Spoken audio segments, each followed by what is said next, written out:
Hello there, and welcome to the Sleepy Science Channel. Tonight, we'll be exploring one of the most influential forces that shapes your daily life. It can affect your energy, your friendships, your work, and even the way your mind restores itself. Introverts and extroverts are often described as opposites, yet the truth is far more fascinating. This is not a story about who is shy and who is bold. It is a story about how different nervous systems meet the same world and respond in beautifully different ways. Why does one person leave a party feeling alive, while another leaves feeling thoughtful and spent? Why does silence nourish some minds, while conversation lights up others? And how can the same person hold both tendencies depending on the moment? If you enjoy these gentle journeys, I invite you to like, subscribe, or share a thought below. It helps others find their way here too, one sleepy soul at a time. But for now, there is nothing you need to do but relax. Allow your body to soften and let the day loosen its grip. Allow your breathing to slow and notice your mind begin to gently unwind as we explore this inner world together. Let's begin. Introverts can feel drained by crowds, even when they enjoy them. Picture a wedding where you laugh, dance, and feel genuinely happy. Then, later that night, your body asks for stillness, as if it has run a marathon. For many people, the tiring part is not the people. It is the constant stream of voices, faces, eye contact, and fast decisions about when to speak. Your mind is tracking 100 tiny signals, and that steady tracking costs fuel. You might notice it as a headache, a heavy chest, or a sudden craving to disappear into a quiet room. The twist is that the event can still feel meaningful. Enjoyment and exhaustion can coexist. When someone says they need to go home early, it can be an act of self-care rather than rejection. Recovery is often quick once the stimulation stops. Extroverts often recharge through conversation, not quiet. Some people feel their thoughts sharpen the moment another person is present. A simple chat at the kitchen counter can act like turning on a lamp.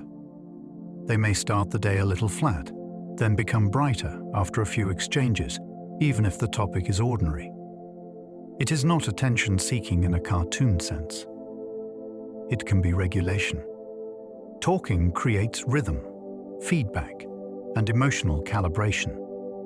A nod, a laugh, a raised eyebrow. These small signals can help the brain settle into a comfortable tempo. After a long stretch alone, an extrovert might feel foggy, unmotivated, or oddly tense. Then one call with a friend can pull them back into focus. This is why some people choose shared hobbies over solo ones. The activity matters, yet the living current between people matters more. Both traits sit on a spectrum, not in two separate boxes. If personality came in only two flavors, social life would be easy to predict. Instead, most people land somewhere between the extremes, and that middle ground has many shapes. You might love public speaking, yet need solitude afterward. You might enjoy alone time, yet feel happiest when there is a plan with others later. The spectrum idea explains why labels can fit on one day and slip off on another. It also explains why people argue about what they are, because their answer depends on the context they imagine. A crowded nightclub is one world. A small dinner with close friends is another. The spectrum also leaves room for growth without pretending you must switch teams. You can learn skills that make social life smoother while still honoring the way your energy actually behaves. An extrovert can crave solitude and still be truly extroverted. It is easy to assume that extroverts want company every moment, yet many of them protect alone time fiercely. Solitude can be where they reset their emotions, reflect on a busy day, or recover from being on for too long. The key difference is what happens next. After that pause, they often feel pulled back toward the world. They may miss the sparkle of shared moments, and they may seek the hum of other people's presence. Some extroverts take solo walks, keep private journals, or disappear into a hobby for an hour, and they come back more socially alive. Solitude is not an identity test. It is a tool. When you understand this, you stop treating extroversion like a non-stop performance. You start seeing it as a preference for connection, as a primary source of renewal, with rest as part of the cycle. An introvert can love people deeply and still need distance. Needing space can look like disinterest from the outside, yet it can sit right beside strong attachment. Many introverts care intensely, and they show it through attention, loyalty, and remembering details that others miss. The challenge is that closeness can feel like a constant open channel. Messages arrive, plans shift, emotions ripple, and the channel never fully closes. Distance becomes a way to keep the relationship healthy rather than a way to avoid it. This is why an introvert might prefer one long talk over many small check-ins. It is why they may cancel after a demanding week, then return with warmth and presence. When you do not confuse space with rejection, you start to read the pattern more accurately. The bond can be strong, and the need for room can be real, and both can exist without contradiction. Some brains react more strongly to stimulation, shaping social comfort. Walk into a loud room and notice how quickly your body responds. For some people, the volume, movement, and unpredictability feel thrilling. For others, the same input can feel like too much information arriving at once. This sensitivity is not a moral trait. It is closer to a dial that sets how strongly the brain registers incoming signals. When the dial is higher, a busy environment can push you toward overload faster. You may become alert, tense, or mentally scattered. When the dial is lower, you might seek extra input to feel engaged. This helps explain why certain settings feel effortless for one person and draining for another. It also explains why small changes matter. Softer lighting, fewer overlapping conversations, and a clear role in the group can transform the experience. Comfort is often about matching the environment to the brain's settings. Quiet people often think before speaking, not because they lack ideas. Some minds treat speech like a final draft. Before a word comes out, there is an internal pass for accuracy, tone, and timing. That pause can look like hesitation, yet it can be a sign of careful construction. In group conversations, the topic may move on before the quiet person decides the sentence is ready, so their contribution disappears. They can leave thinking, "I had something good," while others assume they had nothing. This is one reason written spaces can reveal a very different voice. Emails, notes, and messages remove the race. The idea gets to arrive fully formed. It also explains why some quiet people shine in one-to-one settings. The pace slows, and they can place their thoughts without fighting for air. When you make room for that rhythm, you often hear insights that were there all along. Social confidence and extroversion are different traits that can diverge. You can meet someone who loves being around people, yet feels nervous in a crowd. You can also meet someone who seems fearless, yet prefers solitude once the task is done. Confidence is about comfort with risk, judgment, and performance. Extroversion is about where energy tends to refill. They sometimes travel together, yet they do not have to. A confident introvert might lead meetings, host a dinner, and give a stunning presentation, then feel happiest when the house is quiet again. A shy extrovert might crave connection, but struggle with initiating it, so they feel lonely in public spaces. Seeing the difference changes how you help.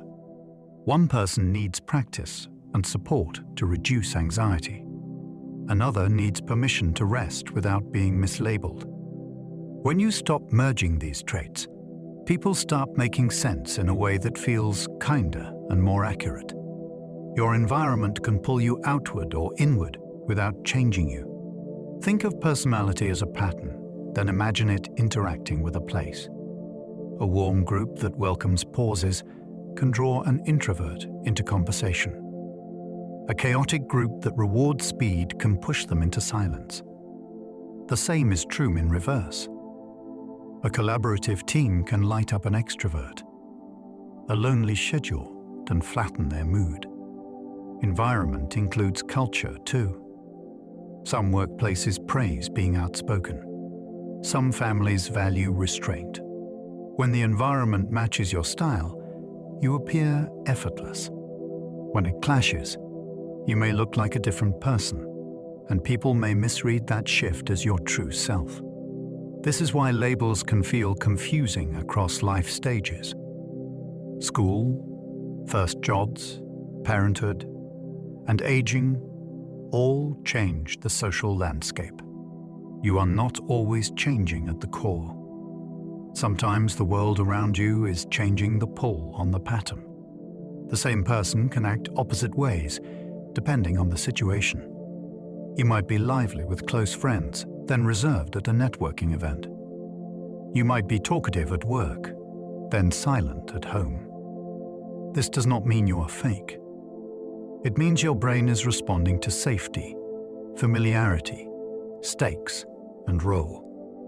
When you know the rules of the setting, you spend less energy guessing what is expected. When the stakes are high, your body may choose caution. When you feel seen, your voice may open. This is why people often have a work self and a weekend self. It is also why someone can seem extroverted in one context and introverted in another.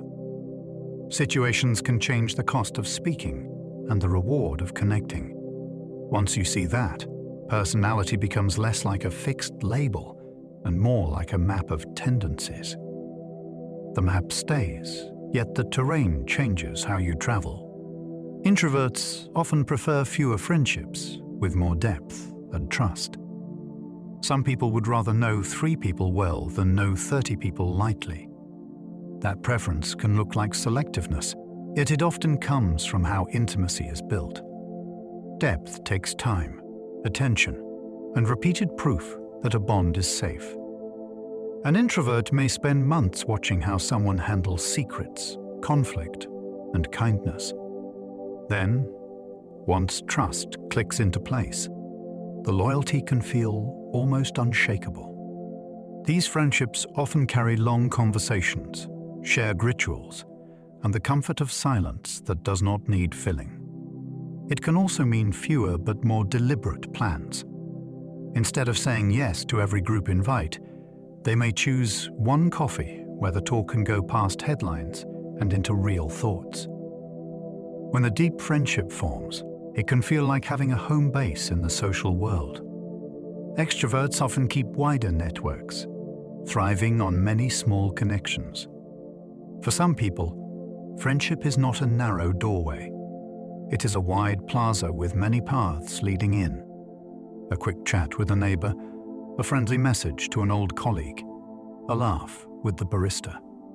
These tiny threads can feel nourishing rather than shallow. Each one offers a spark of recognition and a sense of belonging in the wider human story.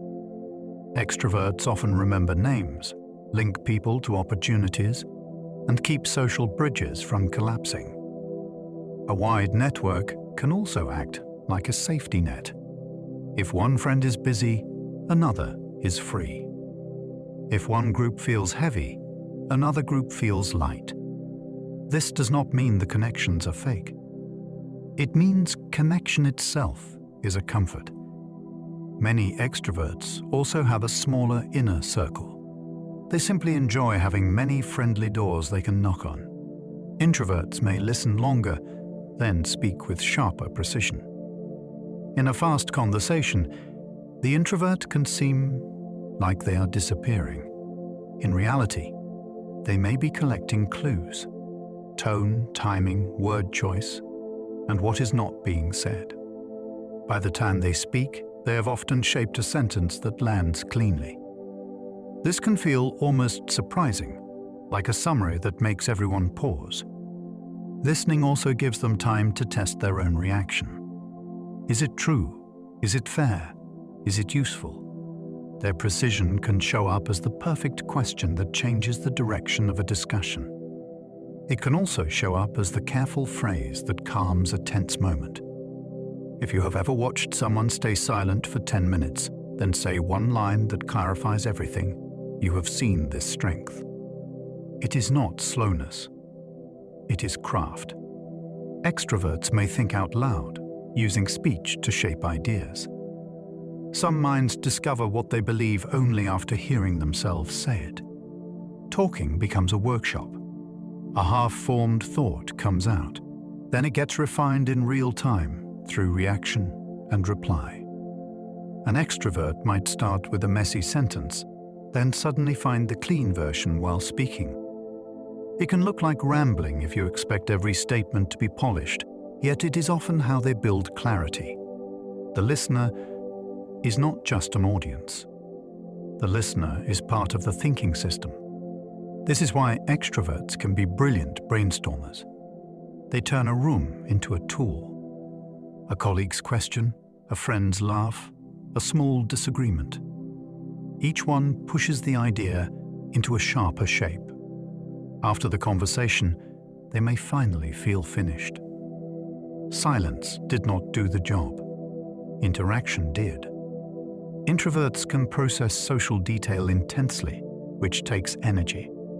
Imagine walking through a room and noticing the micro shifts. One person's smile tightens.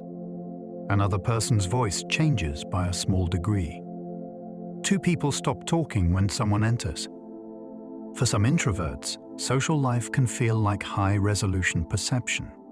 The brain keeps scanning for meaning, safety, and harmony. That can be a gift, since it makes them sensitive friends. It can also be tiring, since the scanning does not always switch off. Even when they are enjoying themselves, their mind can be working in the background. Afterward, they may replay moments and wonder what they missed. This is why they often prefer settings with fewer variables. A smaller group, a familiar space, a predictable plan. When the social world becomes simpler, the mind can stop monitoring and start relaxing. Extroverts can miss subtle cues when speed and warmth take over. When you are moving fast, you catch the big signals, and you might miss the soft ones. Extroverts often lead with enthusiasm, which can create instant comfort in a room. That same forward motion can sometimes glide past small hesitations in others. A person pauses before answering. Their eyes flick away for a moment. The smile is polite rather than easy. None of that is obvious when the energy is high. This is not a character flaw. It is a trade. You gain momentum and friendliness, and you risk missing quiet boundaries. The beautiful part is that awareness can be learned. Extroverts who practice slowing down often become incredibly skilled at reading a room. They keep their warmth and they add precision. A simple check-in, like asking if someone wants a break, can turn charisma into care.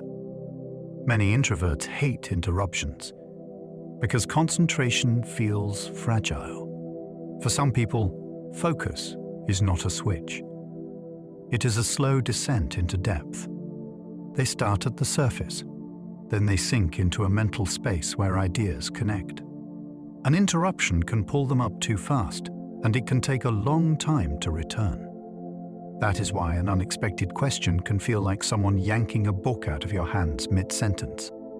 It is not only about annoyance, it is about losing a delicate thread. Many introverts do their best work when they can stay with a thought until it is complete. They may protect that space with closed doors, headphones, or very clear boundaries about when they are available. When others respect that, the results can be striking. You often get better writing, better plans, and fewer mistakes. Attention is a limited resource. For them, interruptions spend it quickly. Many extroverts hate silence because momentum feels comforting. Silence can feel like a cliff edge for someone who runs on social rhythm. In a conversation, pauses can be interpreted as disapproval, boredom, or distance, even when none of that is true. Many extroverts fill the gap quickly, not because they cannot think, but because they want to keep connection alive. Momentum feels like proof that the bond is still there. This can show up in meetings, dates, and family dinners. If a room goes still, they might crack a joke, change the topic, or ask a question.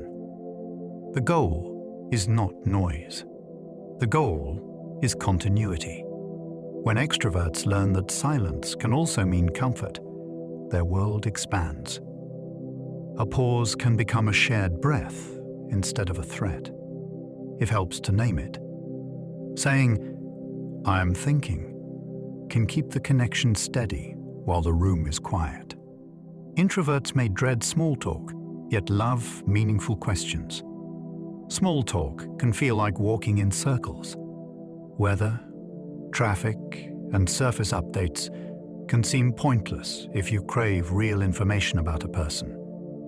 Many introverts would rather skip to the part where someone reveals what they care about. A question like, "What has been on your mind lately?" can open the door in a way that "How are you?" rarely does. This is not snobbery. It is efficiency of meaning. Small talk also moves fast, and it can require constant quick replies. That pace can feel like juggling.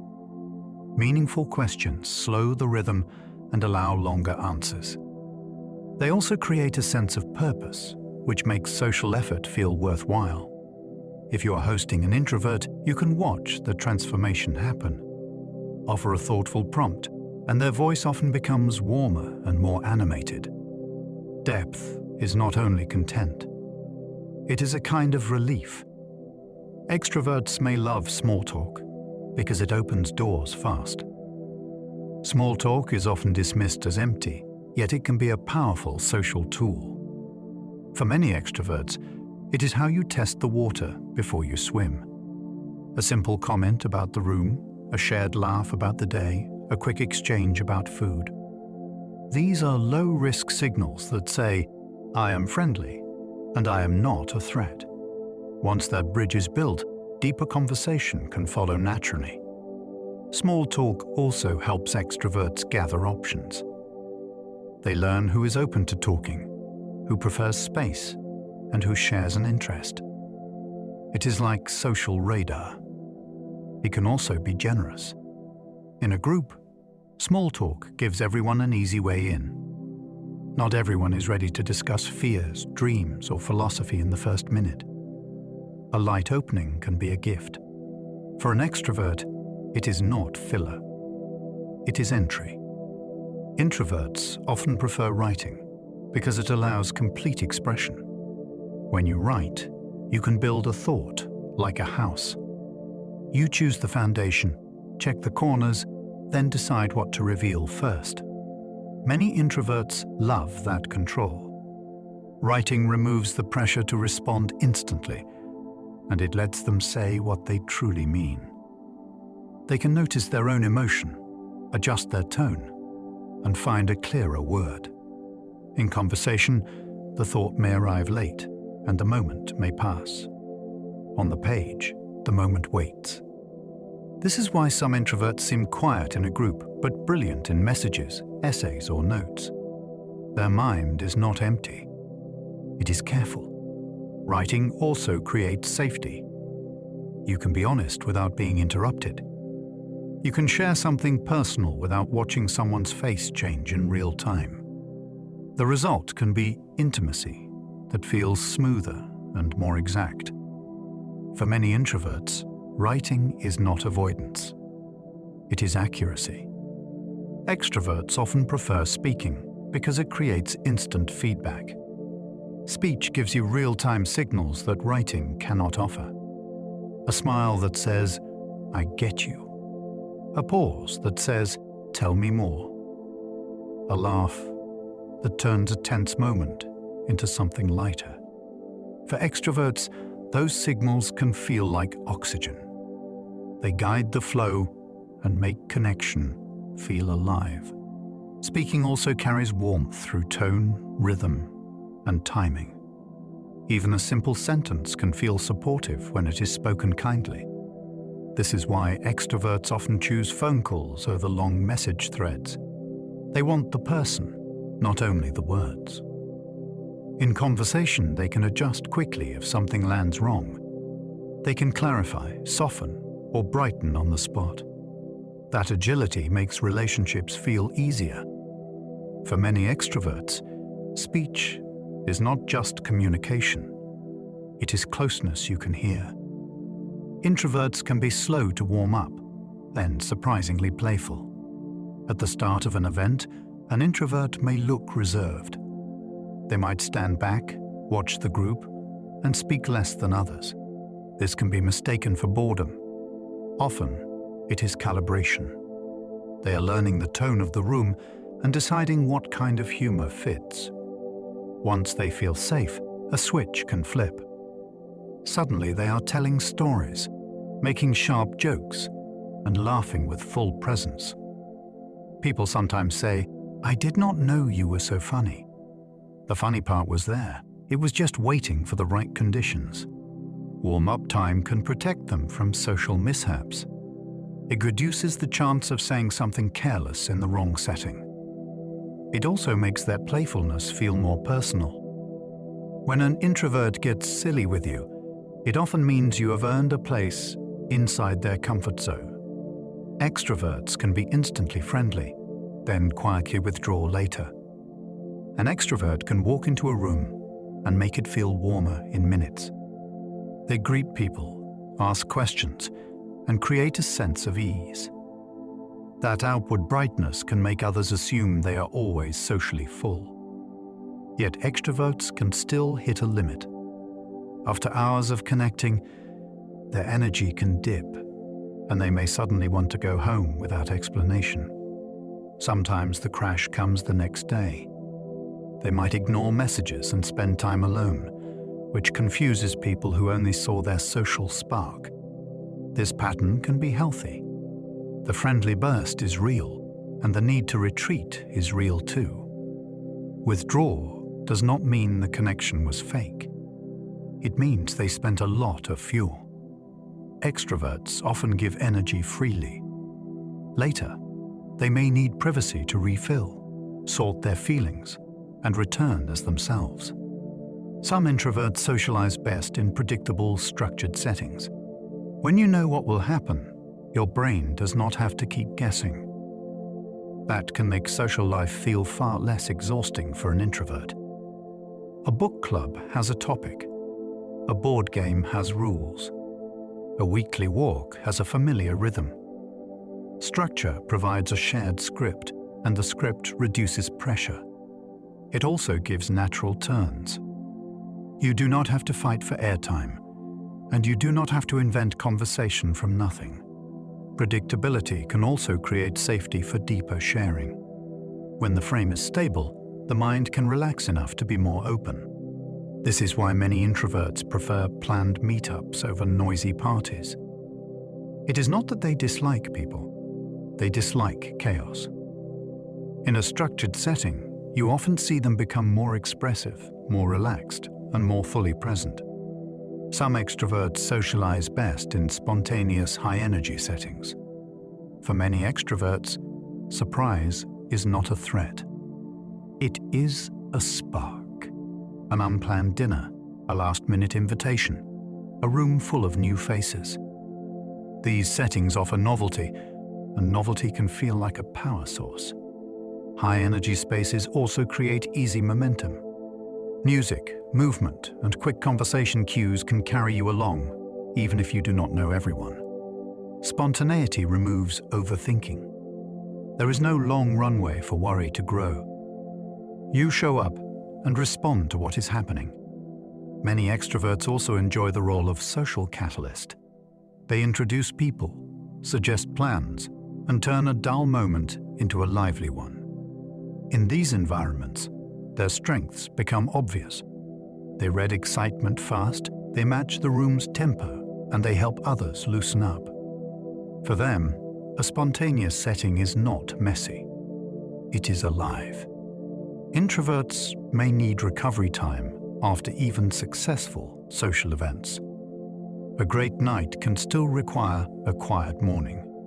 That can sound strange until you remember that effort and enjoyment are different measurements. An introvert might have loved the conversation, felt connected, and left with a full heart. Then the next day, they feel slow, sensitive, or oddly blank. Recovery time lets the nervous system settle. It can include simple routines that restore steadiness, like cooking, tidying, reading, or walking. It can also include doing nothing at all. Many introverts learn to schedule recovery on purpose. They avoid stacking events back to back, and they protect their calendar like it is a battery meter.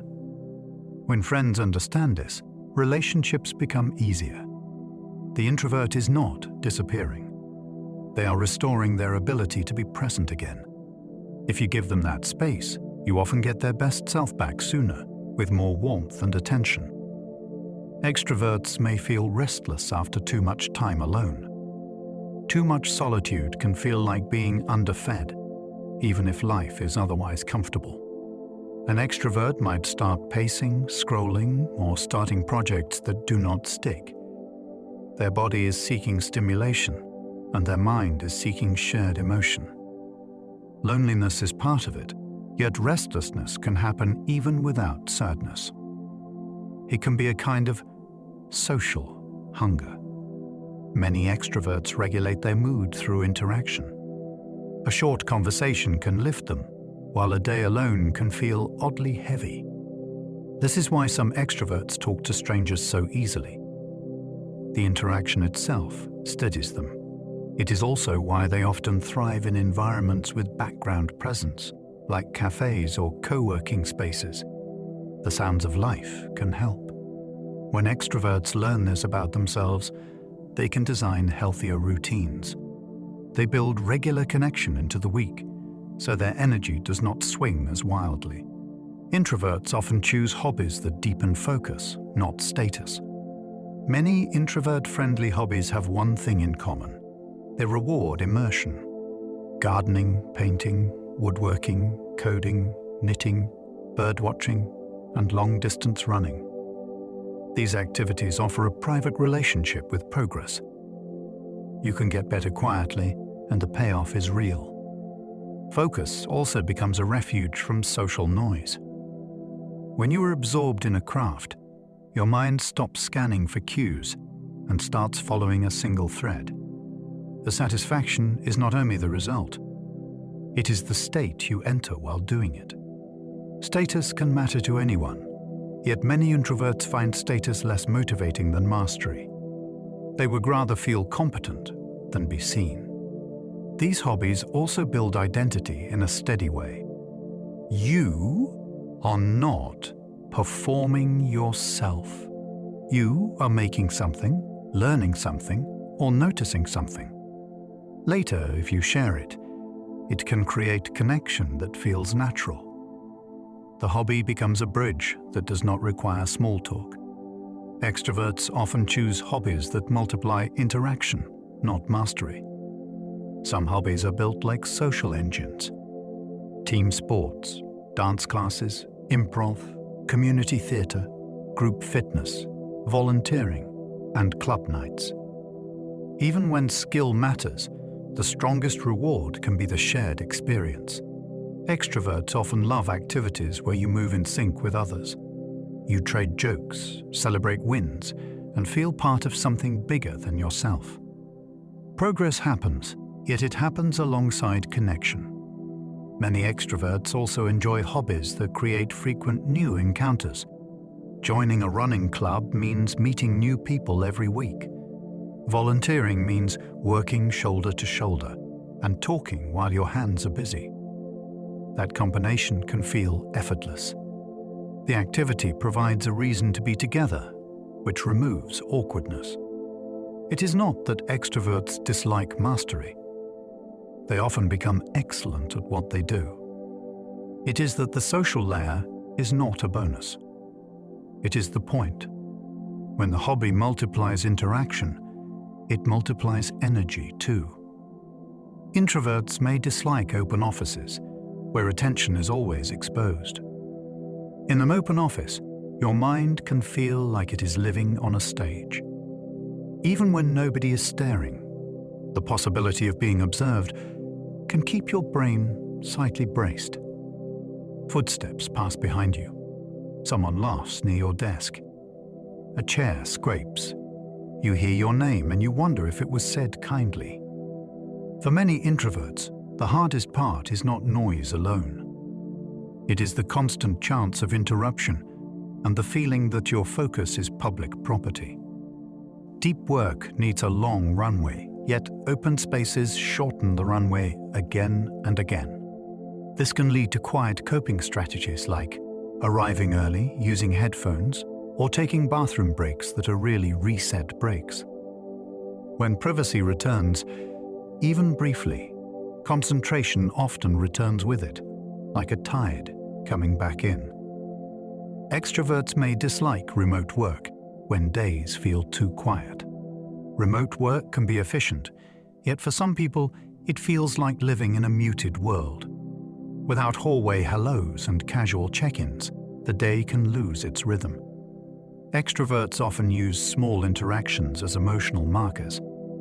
They help the brain feel oriented, motivated, and connected to a shared mission. When those moments vanish, work can start to feel like an endless solo task list.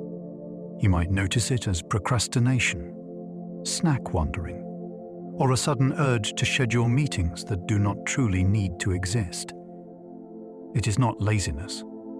It is a missing source of stimulation and belonging. Many extroverts rebuild that missing layer on purpose. They work from cafes, join co-working spaces, or start the day with a brief call that sets a social tone.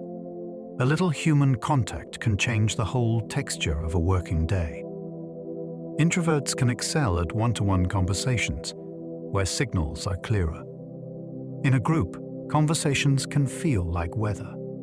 It changes quickly, and you have to shout to be heard. One-to-one is different. There is space for pauses, and there is less competition for the floor. Many introverts thrive there because the signals become simpler to read. You can track one face, one voice, and one emotional thread. That clarity frees attention for curiosity. Questions become more thoughtful. Stories become more detailed. It can also feel safer to admit uncertainty or share something personal. A surprising number of people reveal their real selves in these quieter formats, and introverts often become skilled at holding that space. They may remember what someone said months ago, then bring it back at the right moment. The other person feels seen, and the conversation deepens without effort. It can feel like turning a busy radio into a single clear station. Extroverts can excel at group dynamics, where energy circulates. A group is not only many individuals, it is a living system. Extroverts often sense that system quickly. They notice who is quiet, who is eager, and who looks left out. Then they do something small that changes the flow. They invite someone in. They connect two ideas, or they lighten tension with a well-timed laugh. This is a real skill. It is like conducting without a baton. In groups, energy bounces around, and extroverts often know how to keep the bounce from dying. They can also translate across personalities. They help shy people speak, and they help intense people soften. In the best cases, they make a group feel safe enough for everyone to contribute. That gift matters in families, classrooms, teams, and friend circles. When an extrovert is at their best, the room feels more connected than the sum of its parts. Introverts may interpret pauses as thinking space, not awkwardness. A pause can be a doorway, not a disaster. For many introverts, silence inside a conversation is where meaning settles. It gives the mind time to choose the honest answer instead of the fast answer. It also lets emotions catch up, which can prevent misunderstandings. In a world that rewards speed, this can be misunderstood. Someone may rush to fill the gap, and the introvert feels cut off before they finish forming the thought. When you learn to treat pauses as part of the conversation, the whole exchange becomes richer. The introvert often offers a more considered response, and the other person feels the difference. The pause can also communicate respect. It says, "What you said matters enough to sit with." If you want to connect with an introvert, try leaving one extra breath after you speak. That small space can unlock a surprising depth. Extroverts may interpret pauses as disconnection, not reflection. When a conversation goes still, some extroverts feel a flicker of alarm. They may wonder if they said something wrong or if the other person is pulling away. The mind starts scanning for signs of rejection, even when the truth is simple thinking. That interpretation makes sense if your social world has taught you that silence means trouble. Many extroverts respond by adding more words, changing topics, or performing reassurance. It is an attempt to rebuild the bridge in real time. The interesting part is what happens when they learn a new meaning for pauses. A pause can become proof of comfort, not distance. It can mean the other person trusts you enough not to entertain you constantly. Extroverts who practice sitting through silence often find that conversations deepen. They discover that connection does not always sound like laughter and chatter. Sometimes it sounds like two people breathing calmly in the same moment. Introverts can be skilled leaders, especially in calm crisis. In a crisis, noise multiplies. People talk at once, emotions spike, and certainty becomes rare. Many introverts lead well in these moments because they do not need to match the chaos. They can slow the tempo and choose what matters. While others rush to speak, they may listen for the true problem under the panic. Then they act with quiet clarity. This can show up in emergencies, and it can show up in ordinary workplace storms. A deadline collapses. A plan fails. A team starts blaming each other. The introverted leader often asks the stabilizing questions. What do we know? What do we not know? And what is the next smallest step? They tend to communicate in fewer words, yet with more precision. They also give others room to regain control of their emotions. Good crisis leadership is not always loud. Sometimes it is the person who stays steady while everyone else is spinning. Extroverts can be skilled leaders, especially in rallying teams. When morale drops, a team can feel like a car running out of fuel. Extroverts often shine here because they can create emotional momentum. They speak with energy that helps people believe effort will matter. They celebrate small wins. They turn isolation into teamwork, and they make individuals feel noticed. That social spark can transform performance. People work harder for leaders who make them feel part of something. Extroverted leaders often do this naturally. They are also quick to build relationships across departments, which can unlock resources and cooperation that others miss. In moments that require collective courage, their willingness to be visible becomes an advantage. They can step forward first, take the social risk, and model confidence for others. At their best, they do not only inspire. They create a culture where people feel safe to contribute ideas and admit problems early. That openness can prevent disasters before they form. Introverts often prepare before meetings to avoid thinking on display. Some people enjoy the mental sport of improvising in front of others.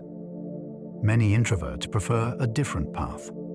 They like to arrive with their thoughts already arranged, so they can speak clearly without scrambling. Preparation is not insecurity. It is respect for accuracy. Before a meeting, an introvert might read the agenda, predict likely questions, and write down key points. This reduces the mental load of processing and performing at the same time. It also makes them harder to derail. When the conversation gets messy, they can return to their notes and bring focus back. Preparation can create surprise benefits for everyone. It produces cleaner decisions, fewer misunderstandings, and better follow-through. It also helps introverts speak up. When they know what they want to say, they are less likely to be drowned out by faster voices. If you have ever been in a meeting where one person calmly summarizes the real issue, you may have been hearing the power of preparation. Extroverts often improvise in meetings to build ideas together. For many extroverts, meetings are not where you present finished thoughts. Meetings are where thoughts are born. They might start with a rough idea, then use the room to shape it. Someone questions it. Someone expands it. Someone spots a flaw. The idea evolves in real time, and the extrovert feels energized by the shared construction. This can make them look confident, even when they are uncertain. Their confidence comes from trust in the process. They believe clarity will appear through interaction. Improvisation also helps them read group alignment quickly. They sense excitement or resistance and adjust fast. That adaptability can be a gift when problems are complex and time is limited. The risk is that speed can outrun reflection, so the best extroverts learn to invite quieter voices in. When they do, the meeting becomes both creative and balanced. The room turns into a thinking machine that uses many minds at once. Introverts may prefer early invitations, so they can plan energy. An early invitation is more than logistics. For many introverts, it is emotional preparation. Knowing what is coming allows them to budget energy like money. They can plan a calm day before a busy night. They can choose the right amount of social time, and they can arrange an exit that does not feel rude. Late invitations often feel like being pushed onto a moving train. Even if the event sounds fun, the suddenness can trigger stress. It forces fast decisions, and fast decisions can feel costly. Early notice also helps introverts show up as their best selves. They can choose an outfit, think of topics, and arrive with their mind already settled. This can change how they are perceived. With preparation, they may seem relaxed and engaged. Without it, they may seem distant. If you want an introvert to come, invite them early and make the plan clear. That simple respect can turn them maybe into a happy yes. Extroverts may prefer last-minute plans because spontaneity feels alive. For many extroverts, too much planning can drain the joy out of an idea. A last-minute plan feels like a spark that leaps into action. There is less time for doubt and more room for surprise. Spontaneity also carries a sense of shared adventure. You are choosing each other in the moment, and that choice feels exciting. Extroverts often enjoy the freedom of not knowing exactly how the night will go. They trust they can handle whatever happens, and they enjoy the social discovery along the way. This is why a quick message can work so well for them. Want to grab food in an hour can feel like an opening to life itself. It can also be a way to keep connection steady. If today is empty, fill it with people. The key is remembering that not everyone experiences spontaneity as fun. A great extrovert learns which friends thrive on surprise and which friends need a runway. Introverts can dislike phone calls because they remove visual cues. A phone call strips away half the information. You cannot see a smile that softens a blunt sentence. You cannot see a nod that says, "I am listening." For many introverts, Those missing cues make the conversation feel harder to navigate. They may worry about interrupting, or they may not know when it is their turn. Phone calls also demand immediate response. There is no time to craft a thought the way you can in writing. That pressure can make even a friendly call feel like a test. Add to that the unpredictable timing of calls, and you get a perfect recipe for avoidance. Many introverts prefer messages or scheduled calls for this reason. When the call has a clear purpose and a predictable start time, it becomes easier. It stops feeling like an ambush. The fascinating part is that many introverts can talk for hours on the phone with the right person. The dislike is often about uncertainty, not about connection itself. Extroverts can love phone calls because they carry immediate warmth. A phone call can feel like a small portal to another person's presence. You hear tone, timing, and emotion in a way that text cannot deliver. Extroverts often love that immediacy. A simple hello can lift their mood, and a shared laugh can make distance feel smaller. Phone calls also allow quick repair. If something is misunderstood, you can correct it instantly. That speed protects relationships from the slow creep of misinterpretation. Many extroverts also enjoy the way a call fills empty space. Cooking dinner becomes social. A commute becomes shared. Even a boring chore can feel lighter with another voice alongside it. Calls can also satisfy the need for real-time connection when meeting in person is impossible. For extroverts, a call is not only information exchange, it is emotional contact. It says, "We are here together, right now." That can be deeply reassuring. Introverts often enjoy people in small doses, like strong tea. Some people love intensity, and they simply need it in a measured cup. Many introverts find that social time feels richest when it is brief and concentrated. A thoughtful dinner, a long walk, a focused visit.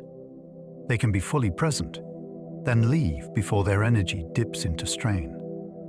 When the dose is right, they often feel warm and connected afterward, not depleted. This is why introverts may prefer leaving early rather than staying until they are exhausted.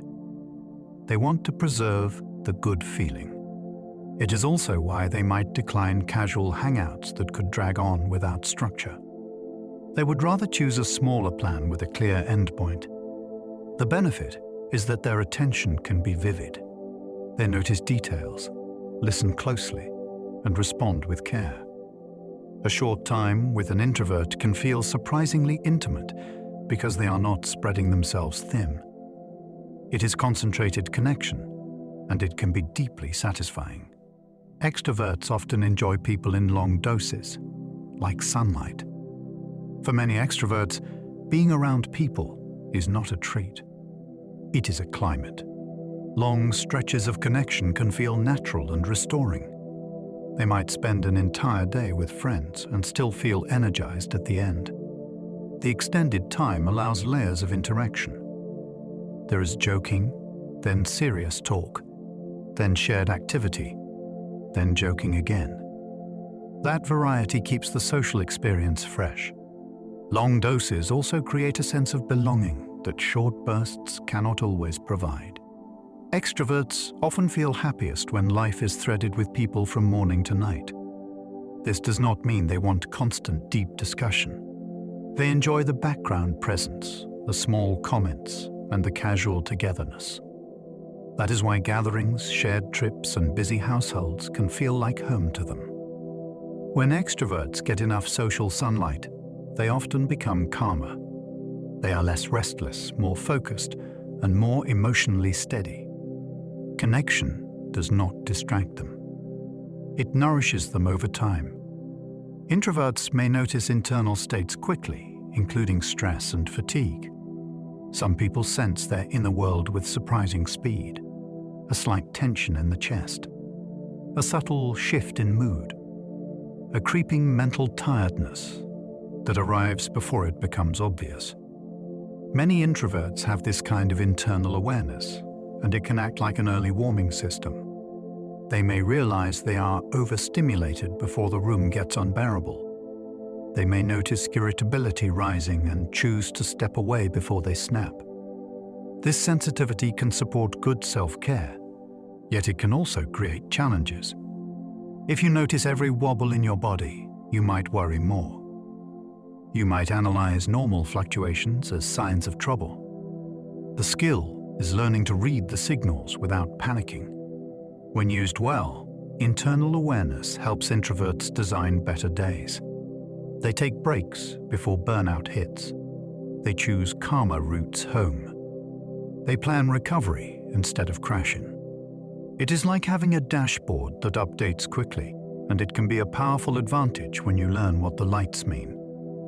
Extroverts may notice external shifts quickly, including mood changes in others. Many extroverts are tuned outward like social antennae. They pick up changes in posture, tone, and group atmosphere with impressive speed. Someone who was laughing gets quieter. Two people who are engaged start drifting. The energy in the room drops by a small degree.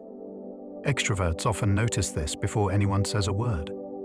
That outward sensitivity can make them strong connectors. They check in, they adjust the vibe, and they help people feel included. It can also make them vulnerable. If they track everyone's mood, they may feel responsible for fixing it. They might overextend, and they might forget to ask what they need. When this skill is balanced, it becomes a gift. Extroverts can create comfort in social spaces, and they can spot tension early. In families and friend groups, they are often the first to sense that something is off. They may not always know the cause, yet they feel the shift. That quick awareness can prevent small problems from growing into bigger ones. Introverts can be highly social, but need control of timing. Some introverts love people and can be the life of a gathering, yet only when they choose the moment. Control of timing is the hidden key. They might enjoy hosting because it lets them set the pace, choose the guest list, and decide when the night ends. They might thrive at a party when they arrive early, before the room is crowded. They might love group chats when they can dip in and out instead of replying instantly. Timing control also includes recovery windows. If they can protect the next morning, they can enjoy the night more. Without that control, even fun plans can feel threatening. The fascinating part is how social they can become when timing is right. They will tell stories, introduce people, and laugh easily. Then, when their internal meter hits its limit, they will want to stop. It is not inconsistency. It is an energy system that works best when the person holds the schedule. Extroverts can be thoughtful but prefer processing with others present. Thoughtfulness does not always look like silence and solitude. For many extroverts, deep reflection happens in company. They might call a friend to talk through a hard decision, not to be persuaded, but to hear their own mind more clearly. Another person's presence can act like a mirror. It reflects feelings back with a new angle. It also provides pacing. A question from the listener can reveal what matters most. Extroverts often reach clarity through dialogue, and that can produce surprisingly wise conclusions. They might explore multiple possibilities out loud, then suddenly land on the one that feels true. This can be powerful in relationships. Instead of withdrawing to think, they invite you into the thinking process. It can feel intimate. It says, "I trust you with my unfinished thoughts." The key is having listeners who do not interrupt with solutions too quickly. When the listener holds space, the extrovert's thinking becomes sharper and more grounded, and the connection deepens at the same time. Introverts often prefer quieter restaurants, where conversation stays effortless. A quieter room lowers the cost of connection. When plates clatter less and music sits in the background, An introvert can keep their voice soft and still be heard. That matters more than it seems. In loud places, you must monitor volume, read lips, and guess half the words. The brain works overtime, and the meal becomes a task. In a calmer restaurant, attention can stay on the person across the table. You notice the tiny shifts in expression, and you can respond without rushing. Even the pauses feel natural, since they are not swallowed by noise. This is why many introverts choose corners, booths, or off-peak hours. It is not about being fussy. It is about making the social part feel like a pleasure rather than a performance. When the setting is quieter, warmth shows up more easily. Extroverts often prefer lively places, where the room feels shared. In a lively room, extroverts often feel like they are part of the bigger heartbeat. The hum of other conversations can be comforting, since it signals that everyone is here together. Laughter from another table can lift your mood, even if you do not know the people. Background energy can also reduce pressure. If a pause happens at your table, it does not feel like a spotlight. The room carries the rhythm, and you can jump back in when you are ready. Many extroverts also enjoy the sense of possibility in lively spaces. You might overhear a great song, notice an interesting group, or strike up a quick chat with a stranger in line. These small moments can make a night feel alive. A lively place is not only a restaurant. It is a social stage with many scenes happening at once, and extroverts often love being inside that shared motion. Introverts may enjoy travel most with downtime built in. Travel can be thrilling, and it can also be a non-stop stream of new input. New streets, new accents, new rules, and a schedule full of decisions.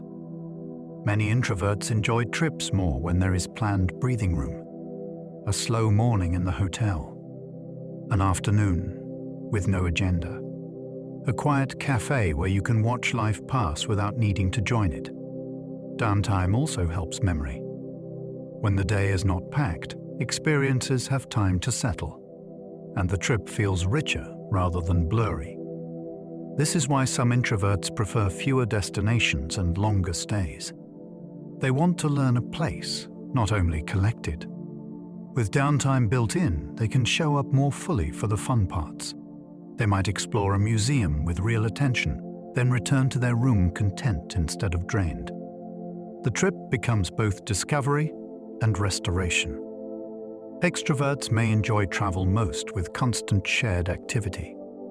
For many extroverts, travel is not only about place.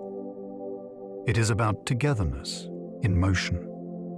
A full itinerary can feel energizing, since it keeps the group bonded through shared moments. Breakfast together, then a walk, then a market, then a show. The day becomes a chain of stories that you build side by side. Constant activity also reduces the risk of emptiness. There is less time for anyone to drift into boredom or homesickness, since the next experience is already arriving. Extroverts often love travel that includes social density, group tours, busy hostels, festivals, and guided adventures. Each one offers quick connection and a sense of momentum. They might even enjoy the small logistics, like planning routes or choosing restaurants, because it gives them a role in the group. At the end of the day, they are tired in a satisfying way, with memories tied to other people's laughter and reactions. Introverts can dislike being put on the spot, even with easy questions. Being put on the spot can trigger a strange double task. You must answer, and you must perform comfort while answering. Even a simple question can feel harder when everyone is watching. Many introverts need a moment to gather words, check tone, and decide what level of honesty fits the setting. When the question comes suddenly, that process gets squeezed into seconds. The result can be a blank mind, a rushed answer, or a joke used as cover. Then they may replay the moment later, thinking of the better response they did not have time to offer. This does not mean they lack confidence or knowledge. It often means their brain prefers a short runway. A little warning changes everything. When they can think first, they might give a clearer answer than anyone else. If you want an introvert's best ideas, ask the question and allow a pause without rescuing them. Extroverts can thrive when spotlighted because attention feels energizing. Some people step into attention and feel their battery rise. A room watching them can sharpen focus, raise enthusiasm, and bring out a strong sense of play. Extroverts often thrive in that moment because the spotlight creates immediate feedback. You see smiles, hear laughter, and feel the crowd react. That reaction becomes fuel. It can also create purpose. If you are the one telling the story or leading the game, you know exactly what you are doing there. This is why many extroverts enjoy hosting, performing, teaching, or emceeing. The role gives them a channel for their social energy. They might even feel calmer under the spotlight than they do in small, uncertain interactions, since the rules are clearer. At their best, spotlighted extroverts can lift everyone's mood. They turn attention into connection, and the group feels more alive because someone is willing to be seen first. Introverts often decompress by reading, making, or walking alone. After a busy day, some minds need a single thread to follow. Reading can provide that thread, since it turns attention into a quiet, steady line. Making things can do the same. Cooking, sketching, building, repairing, or tending plants. Your hands move, your mind settles, and the world becomes manageable again. A solitary walk offers another kind of reset. The body moves forward, and thoughts arrange themselves without interruption. Many introverts use these routines like a personal switch from social mode back to self mode. It is not avoidance of people. It is recovery of clarity. You often see it in small habits. A book opened after dinner, a craft project on the table, a walk taken at dusk. These practices help them return to others with more patience and warmth. Without them, the day can feel like it never truly ends.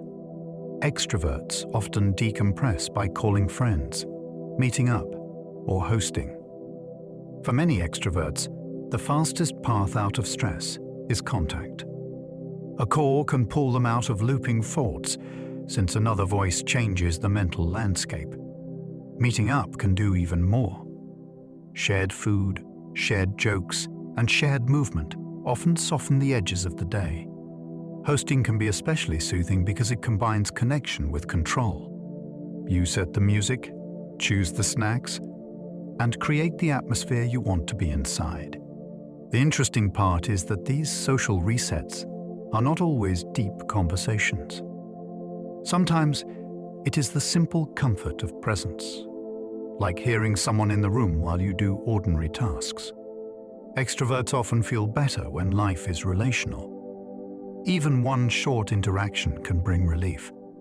When they do not get that, stress can linger longer. Connection, for them, is not a distraction from healing. It is part of the healing process itself. Introverts can prefer deep music because it mirrors inner rhythm. Some music feels like a conversation with your own mind. Slow builds, layered harmonies, and lyrics that suggest more than they state. Many introverts prefer this kind of sound because it matches the way they experience emotion. Not always loud, not always obvious, yet rich when you stay with it. Deep music can also create a private space in a public world. Headphones become a small boundary, and the inner world becomes more accessible. This is why certain introverts love albums that reward repeated listening. Each time, you notice a hidden line, a new instrument, or a change in tone that you missed before. It feels like discovering a secret room in a familiar house. Deep music is not always sad. It can be spacious, tender, or quietly joyful. What matters is that it invites attention rather than demanding it. When a song meets an introvert's inner rhythm, it can feel like being understood without needing to speak. Extroverts can prefer upbeat music because it amplifies shared mood. Upbeat music can turn a room into a single moving thing. The rhythm syncs bodies, lifts voices, and makes even strangers feel briefly connected. Extroverts often love that effect because it adds energy to social life. A good beat can make conversation easier, since smiles come faster and awkwardness fades. Upbeat music also supports action. It makes you want to dance, clean, drive, cook, or get ready to go out. It pulls the mind toward the outside world. Many extroverts use it like a mood tool. If they feel flat, they turn on something bright and the day shifts. In groups, upbeat songs become shared language. Everyone knows the chorus, and singing together creates instant belonging. This does not mean extroverts never love quiet songs. It means that music with lift often matches their natural direction, which is outward, social, and ready for movement. Introverts may be misread as cold when they are simply conserving. When an introvert is low on energy, their face may go neutral and their voice may get smaller. To someone who expects constant social signals, that can look like disapproval. In reality, it is often conservation. They are staying present by using fewer expressions, fewer words, and fewer gestures. It is like turning down lights to save power. Misreadings happen fast. A coworker assumes resentment. A friend assumes boredom. The introvert then feels pressure to prove warmth, which costs even more energy, and the cycle deepens. The most helpful shift is to look for consistency, not volume. Introverts often show care through reliability, attention to detail, and steady follow-through. They may not broadcast feelings, yet they often carry them strongly. When you stop demanding constant signals, you start seeing their affection in quieter forms. Their warmth is not absent. It is simply not always loud. Extroverts may be misread as shallow when they are simply connecting. Extroverts often lead with friendliness, and they can move quickly from one interaction to the next. From the outside, that can look like they are not going deep. Yet connection can be their form of depth. They build trust through frequent contact, shared experiences, and showing up again and again. Their conversations might start light because lightness is an invitation. It says, "You are safe with me." Over time, many extroverts reveal surprising emotional range. They just open the door differently. They may also share feelings in motion. While walking, driving, or laughing, someone who expects a serious tone might miss the seriousness that is woven into the banter. Another misunderstanding is that extroverts must be seeking attention. Often they are seeking relationship. They want the feeling of being in a human web. When you see that, their enthusiasm looks less like performance and more like generosity.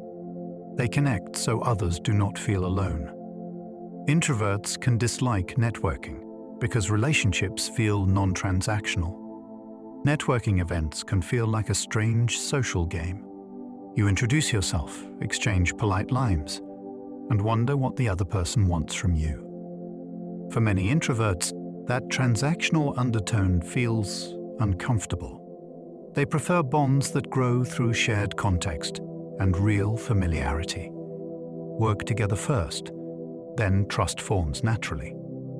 Networking also demands quick self-presentation, and introverts often dislike compressing themselves into a short pitch. They want time to show who they are through actions, not slogans. Another challenge is the constant switching. One conversation ends, another begins, and the mind never settles. That can feel exhausting even when nothing bad happens. Many introverts build networks in quieter ways. They write thoughtful messages, follow up with genuine questions, and create a few strong professional relationships that last. Their style is slower, and it often becomes deeper.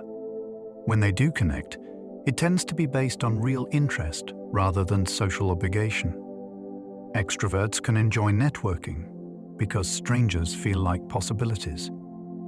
For an extrovert, a room full of strangers can feel like a room full of doors. Each person might carry a story, an opportunity, or an unexpected friendship. That sense of possibility can be energizing.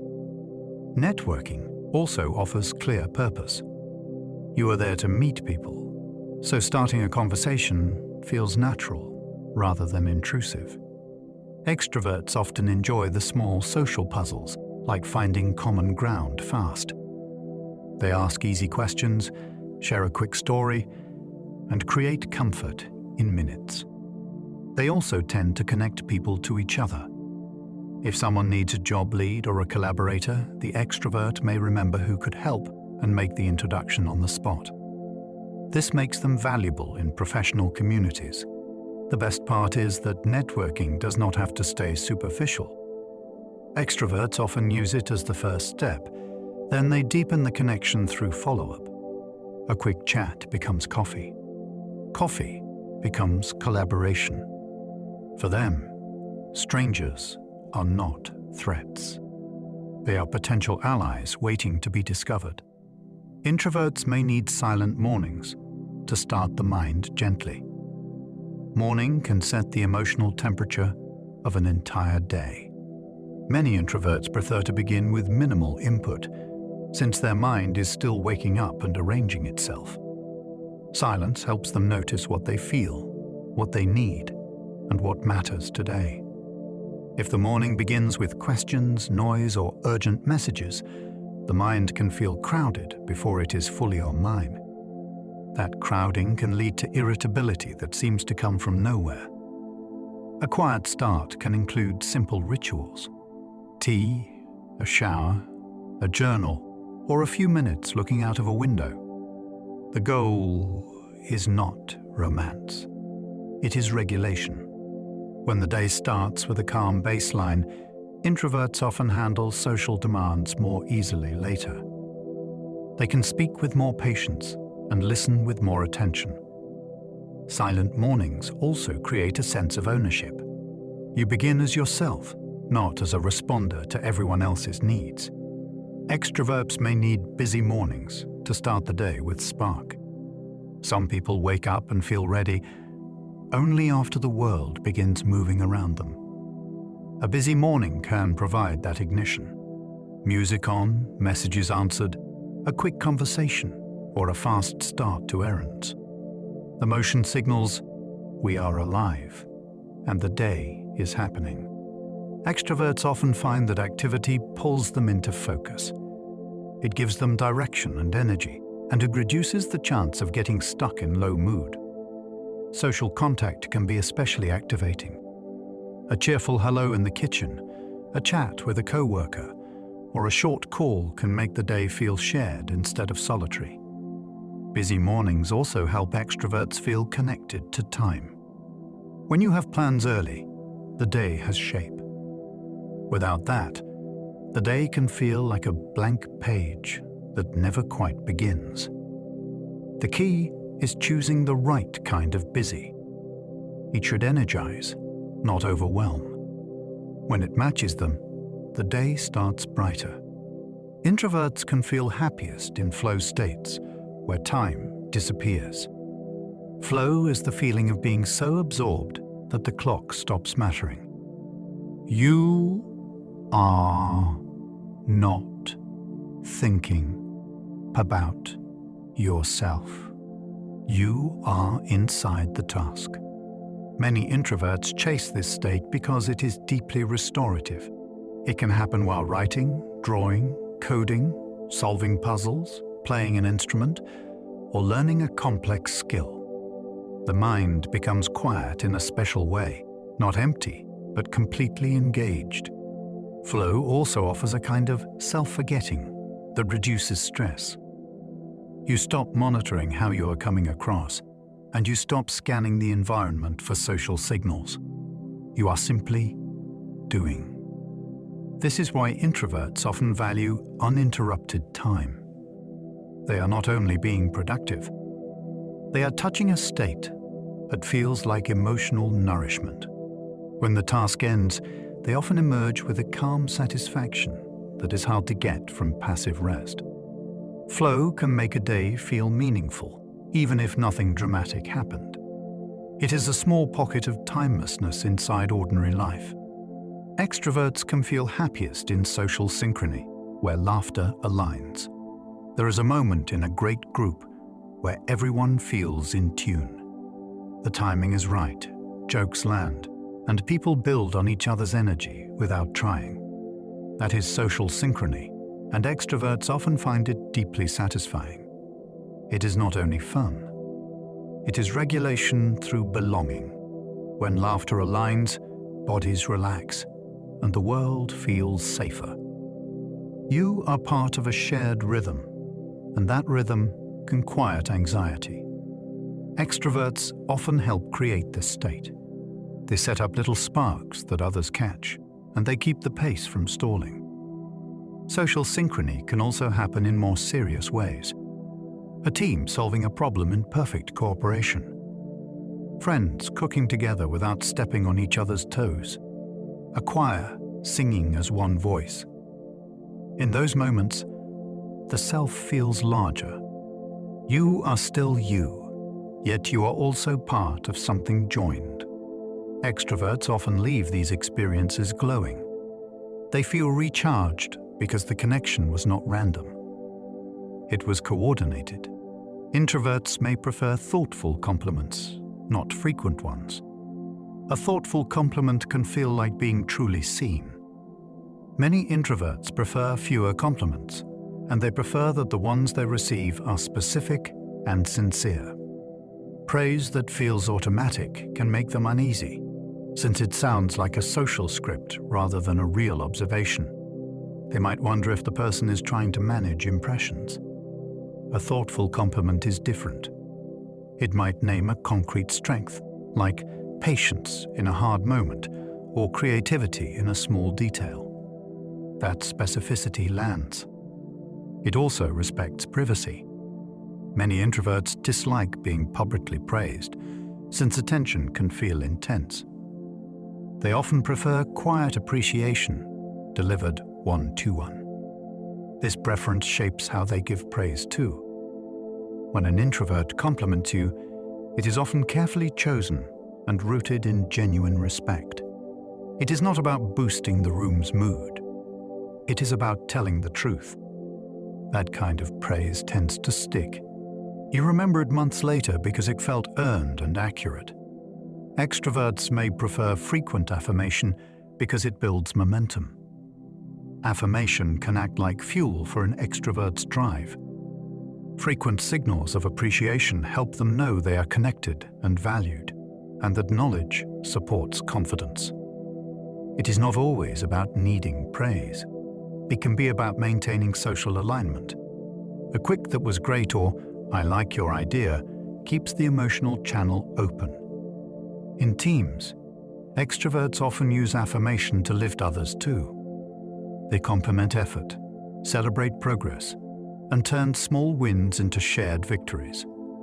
That creates momentum, and momentum makes people act. Extroverts also tend to enjoy visible feedback, like laughter at a joke or enthusiasm for a plan. Those responses tell them the group is with them. When affirmation is absent, they may doubt themselves sooner, even if their work is strong. This is why a simple check-in can matter. It keeps them moving forward with clarity and energy. Frequent affirmation is not shallow when it is sincere. It is a way of keeping connection active.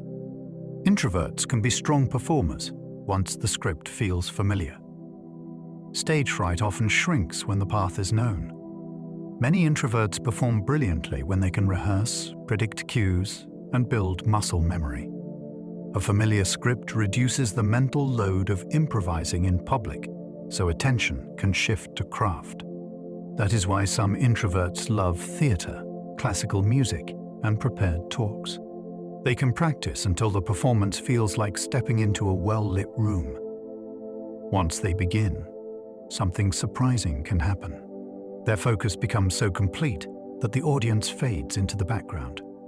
They deliver lines with nuance, control pacing, and notice timing with precision. Afterward, they may need solitude to recover, yet the performance itself can feel empowering.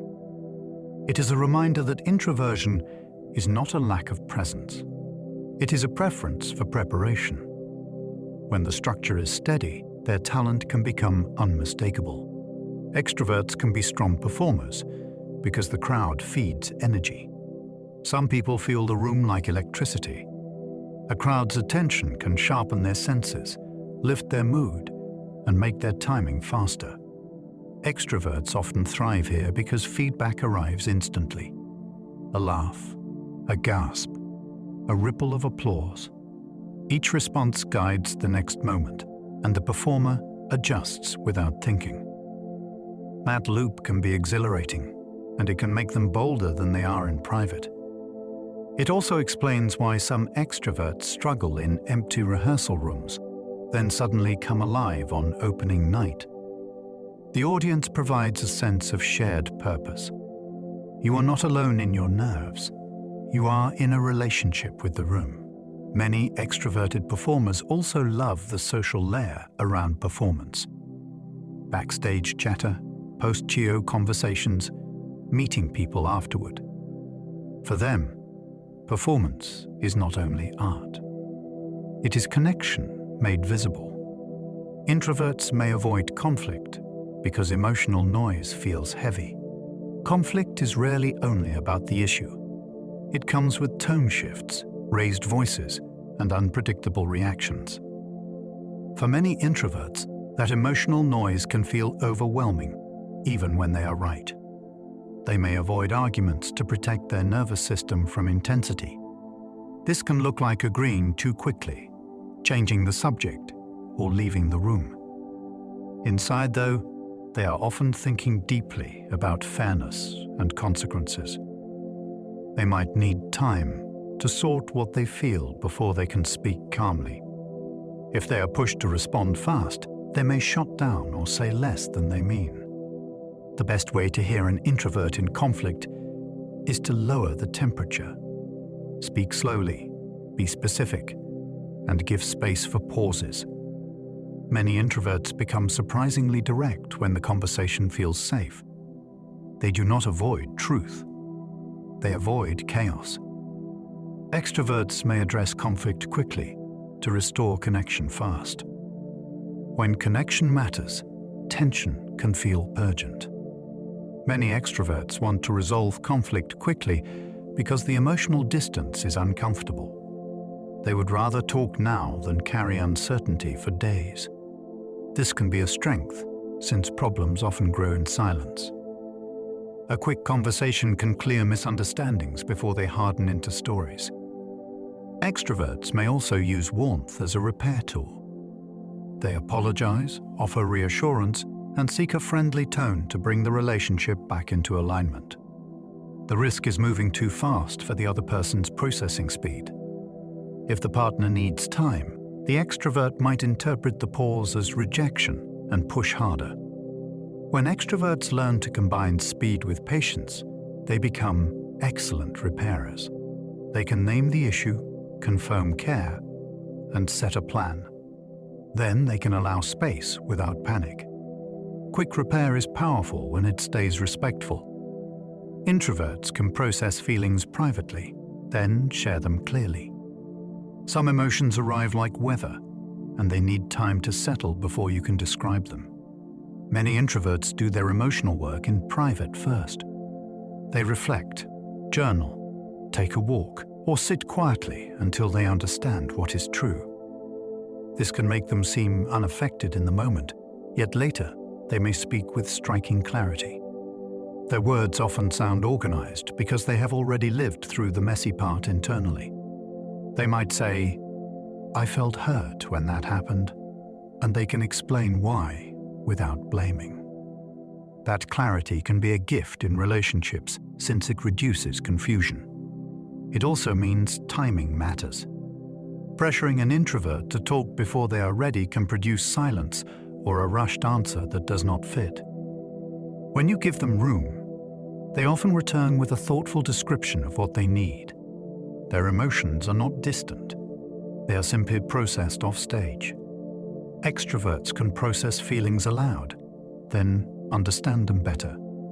For many extroverts, talking is how emotion becomes legible. They may start speaking with only a vague sense of discomfort, then discover the real feeling mid-sentence. The listener becomes a sounding board that helps the emotion take shape. This can look like changing their mind while talking, yet it is often the mind getting clearer. They might begin angry, then realize they are actually disappointed. They might begin anxious, then realize they feel alone. Processing aloud can also reduce intensity, since naming feelings can make them feel more manageable. The challenge is finding a listener who does not interrupt with fixes too quickly. Extroverts often need space to explore before they choose a solution. When that space exists, the payoff is real. They reach insight faster, and they feel closer to the person who listened. For them, understanding is often a shared activity, not a solitary one. Introverts may prefer texting because it allows measured timing. Texting gives you something conversation often does not. Time. You can read a message, notice your reaction, and then respond with care instead of speed. Many introverts value that measured timing because it protects both accuracy and calm. It reduces the fear of being interrupted, and it allows them to choose words that match what they truly mean. Texting also creates a softer boundary. You can pause the exchange without the pressure of live silence. That can make connection feel easier to maintain over busy days. It is not always about avoiding people. It is about avoiding rushed performance. Many introverts also like that texting preserves a record. If plans change, details are written down. If someone shares something important, the words remain. Of course, texting can also create misunderstandings, since tone is harder to read. Introverts often compensate by being clearer, using full sentences, and asking careful questions. Extroverts may prefer voice notes because tone carries feeling. Voice notes sit between texting and calling, and extroverts often love that middle ground. You can hear warmth, humor, and emotion in a way that plain text cannot deliver. Tone carries reassurance, and it can prevent the coldness that sometimes sneaks into written words. Voice notes also feel more personal than typing, since you are sharing your real voice and your natural rhythm. For extroverts, that can feel like true contact, even when schedules do not match. There is also freedom in it. You can tell a story with pauses, laughter, and emphasis, and you do not need perfect timing like a live call. Many extroverts use voice notes to keep relationships alive across distance. A 1-minute message can feel like sitting beside someone for a moment.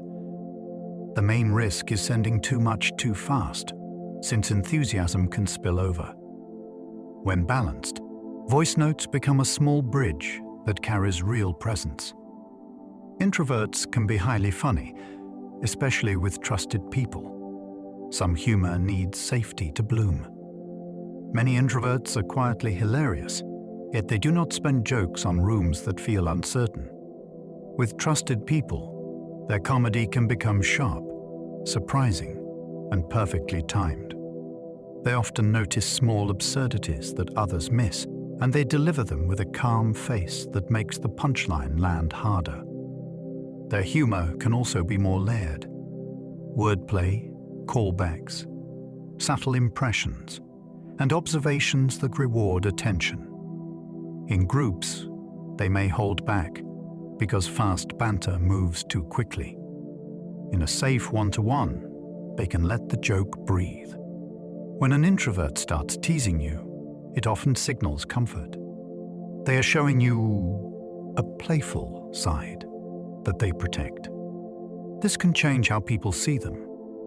Someone who seemed serious can suddenly become the funniest person in the room, but only when the room feels like home. Extroverts can be highly funny, especially when the room is warm. Extroverted humor often thrives on audience energy. When the room feels friendly, they can riff, build on others' jokes, and create a shared rhythm of laughter. Their comedy is frequently interactive. A raised eyebrow, a quick response, a playful exaggeration that invites others to join in.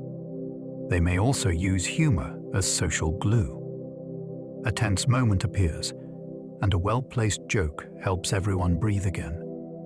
In warm rooms, extroverts can take risks because the group feels forgiving. If a joke misses, they recover quickly and keep the mood light. Many extroverts also enjoy being the spark that starts laughter, then stepping back as others carry it. Their humor is often generous in that way. It makes people feel included. It says, "We are together." When that warmth is present, they become funnier because the room is not judging. The room is playing. Introverts often choose quality sleep routines because recovery matters more. Sleep can feel like a reset button for an introverted nervous system. When stimulation has been high, the next day often depends on whether the night was restorative. Many introverts notice this link strongly, so they protect sleep with routines that reduce friction. They might keep evenings predictable, dim screens earlier, or avoid late plans that would steal recovery time. The motivation is practical. Good sleep makes social life easier, focus steadier, and mood less reactive. It also helps them handle unexpected demands without feeling overwhelmed. Over time, many introverts learn that skipping rest has a cost that lingers. They may still enjoy busy seasons, yet they plan around them like an athlete plans around training. This is not fragility. It is awareness of their own system. When they sleep well, they often become more outgoing and more patient. Recovery is not only rest. It is fuel for presence. Extroverts often sacrifice sleep for connection, especially in social seasons. A late night can feel worth it when the room is alive. Extroverts often stay up past their ideal bedtime because connection feels rare and precious. They do not want to miss the story, the laughter, the shared moment that will be remembered later. In social seasons, like holidays or big trips, the pull can be even stronger. Sleep becomes negotiable, and experience becomes the priority. The downside shows up later. A few short nights can make mood swingy and attention scattered. Yet many extroverts repeat the pattern because the social reward feels immediate. They often learn balance through experience. They might schedule recovery mornings, limit late nights to certain days, or create rituals that keep connection without stealing all the sleep. A short breakfast together can replace a midnight hangout. The key is recognizing that connection is nourishing, and so is rest. Extroverts do best when they stop treating sleep like the only flexible piece of the puzzle. Introverts may prefer fewer notifications because interruptions fragment attention. A notification is not only a sound. It is a mental tug that pulls you out of what you were building. Many introverts find that frequent pings shatter focus, and focus is where they feel most competent. Even if they do not respond, part of the brain shifts toward the possibility of response. That tiny shift repeats until the day feels chopped into scraps. This is why many introverts curate their digital world. They silence group chats, turn off badges, and choose set times to check messages. The goal is not ignoring people. It is protecting continuity of thought. When continuity is protected, creativity and problem-solving often improve. It also reduces a specific kind of stress, the feeling of being perpetually on call. Fewer notifications can make the day feel owned again. And when they do respond, they respond with more care. Their attention becomes a gift rather than a reflex. Extroverts may prefer more notifications because they signal belonging. A phone buzzing can feel like a social heartbeat. For many extroverts, notifications are not only demands, they are evidence that connection is alive. A new message can lift mood, and a stream of small interactions can make the day feel shared. Extroverts often enjoy the ongoing sense of being in a network. It can reduce loneliness, and it can create a pleasant rhythm of check-ins. Notifications also offer opportunities to respond quickly, which helps them feel engaged and useful. A friend needs a quick answer, and they can provide it. A plan forms in a group chat, and they can jump in early. The risk is overload, since too many pings can turn into scattered attention. Many extroverts eventually learn to choose the right channels. They keep the signals that matter, and they mute the ones that create noise. They do not want endless interruption. They want the feeling of a living social thread. Introverts often enjoy learning alone, then sharing conclusions later. Learning alone can feel like entering a private laboratory. You can pause, rewind, reread, and follow curiosity without needing to keep pace with anyone else. Many introverts love that freedom. They can go deep into a topic, make connections quietly, and form an opinion that feels truly their own. Then, later, they share what they found. This timing matters. They do not want to speak while they are still gathering pieces. They want to bring a finished map. That is why an introvert might seem quiet in a class discussion, then send a thoughtful message afterward that ties everything together. Their sharing often comes with structure. A clear summary, a key insight, and a few carefully chosen examples.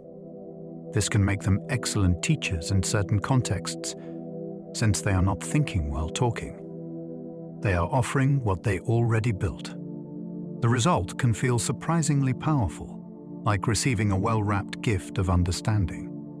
Extroverts often enjoy learning in groups, then debating instantly. Group learning can feel like a live sport for many extroverts. Ideas arrive, collide, and evolve through discussion. They enjoy the energy of hearing different perspectives in real time, and they often understand better when they can ask questions immediately. Debate is not always aggression. For many extroverts, it is exploration. They test an idea by pushing on it, and they invite others to push back. That back and forth can reveal weak spots quickly, and it can generate new angles that nobody would have reached alone. Group learning also creates accountability. When others are watching, you show up prepared. When others are excited, your curiosity grows. Many extroverts remember material better when it is attached to a social moment, like a lively argument or a shared laugh about a confusing concept. The risk is talking over quieter thinkers, so skilled extroverts learn to make space. When they do, the group becomes a thinking engine that benefits everyone. Introverts may like museums, where curiosity can be quiet. A museum offers a rare social freedom. You can be around people without needing to talk. You can walk at your own pace, linger as long as you want, and let your mind wander without being judged. Many introverts love this because it turns curiosity into a private experience, even in a public place. A painting can hold your attention for 10 minutes, and nobody demands that you explain why. A fossil can spark questions, and you can follow them inward. Museums also create natural conversation that is optional. You can point at something and share one sentence, then return to silence without awkwardness. This makes museums ideal for introvert-friendly companionship. You are together, yet you are not performing together. Over time, museum visits can become a kind of personal ritual. They combine stimulation with control. You choose what to look at, how long to stay, and when to rest. That balance can make wonder feel sustainable. Extroverts may like festivals, where curiosity can be shared. A festival is curiosity with volume. Music, food, art, and motion all at once, with thousands of people having parallel experiences.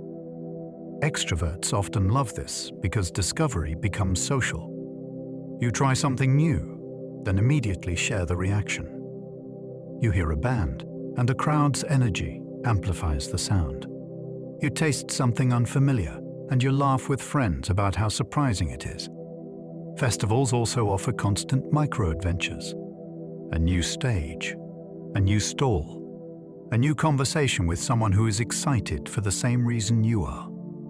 That shared excitement can feel like instant community. Even waiting in line becomes part of the event, since people chat, swap recommendations, and build a temporary world together.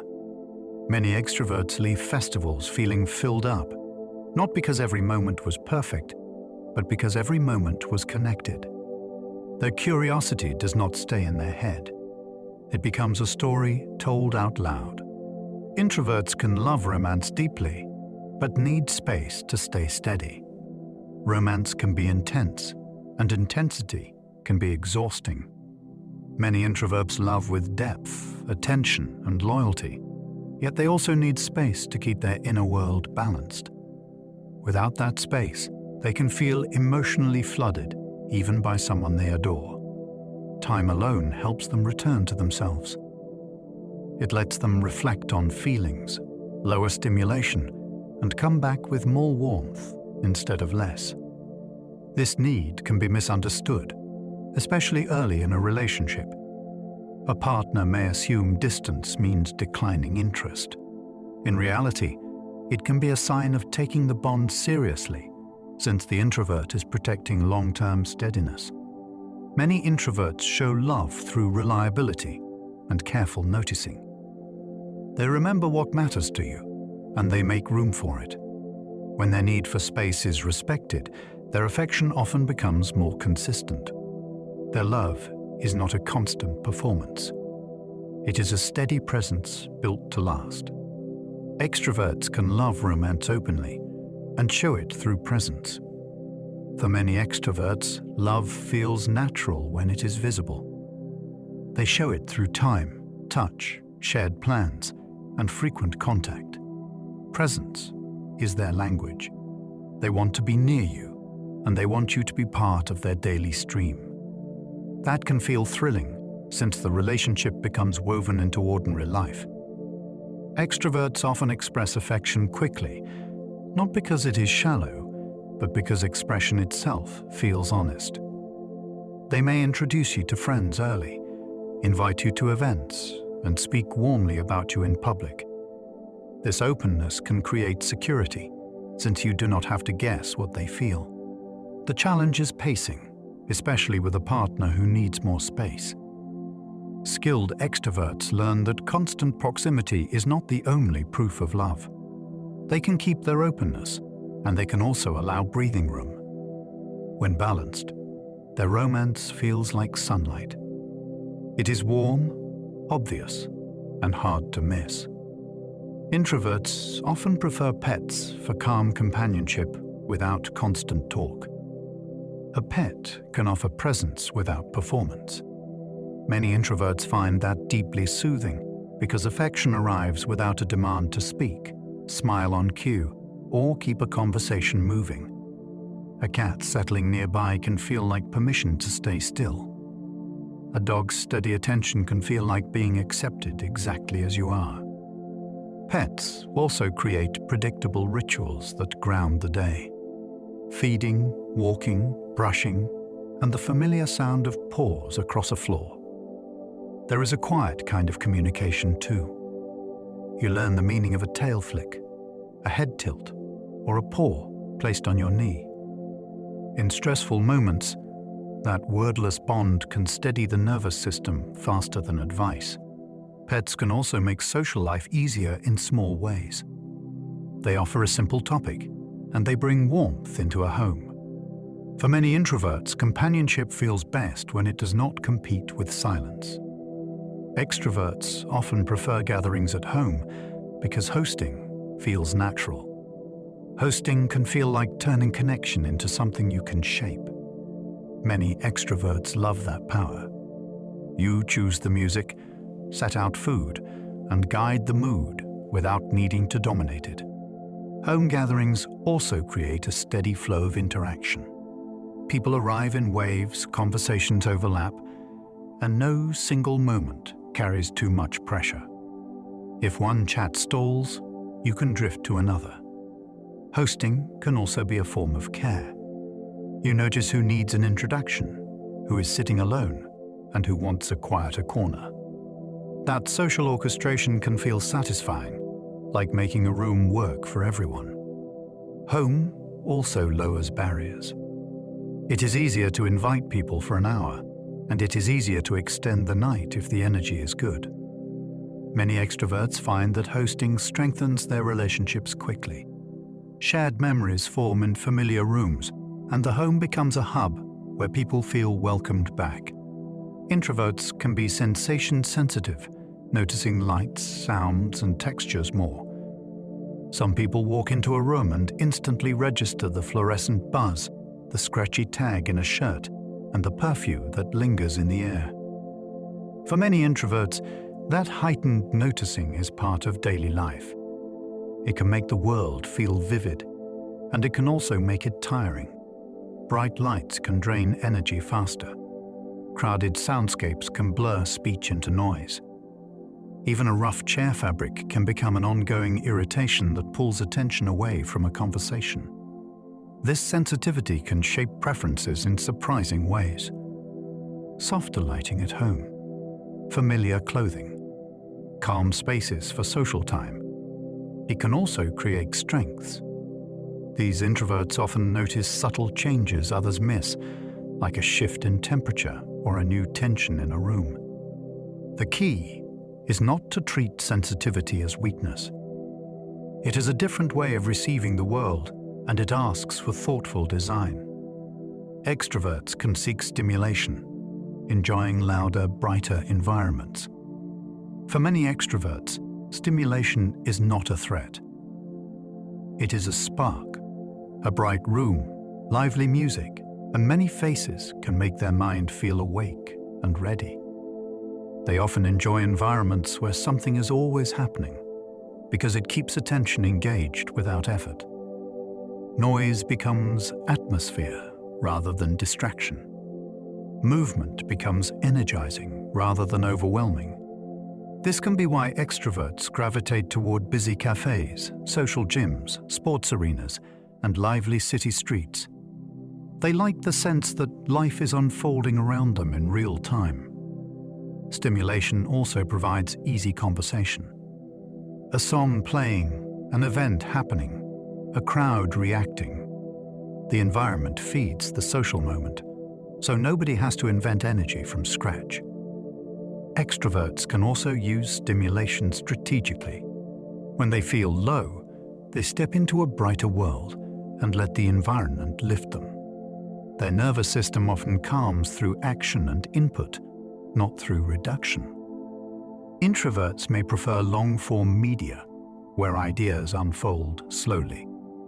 Long-form media can feel like a safe hallway into complexity. A book, a documentary series, or a thoughtful podcast gives an idea enough time to breathe.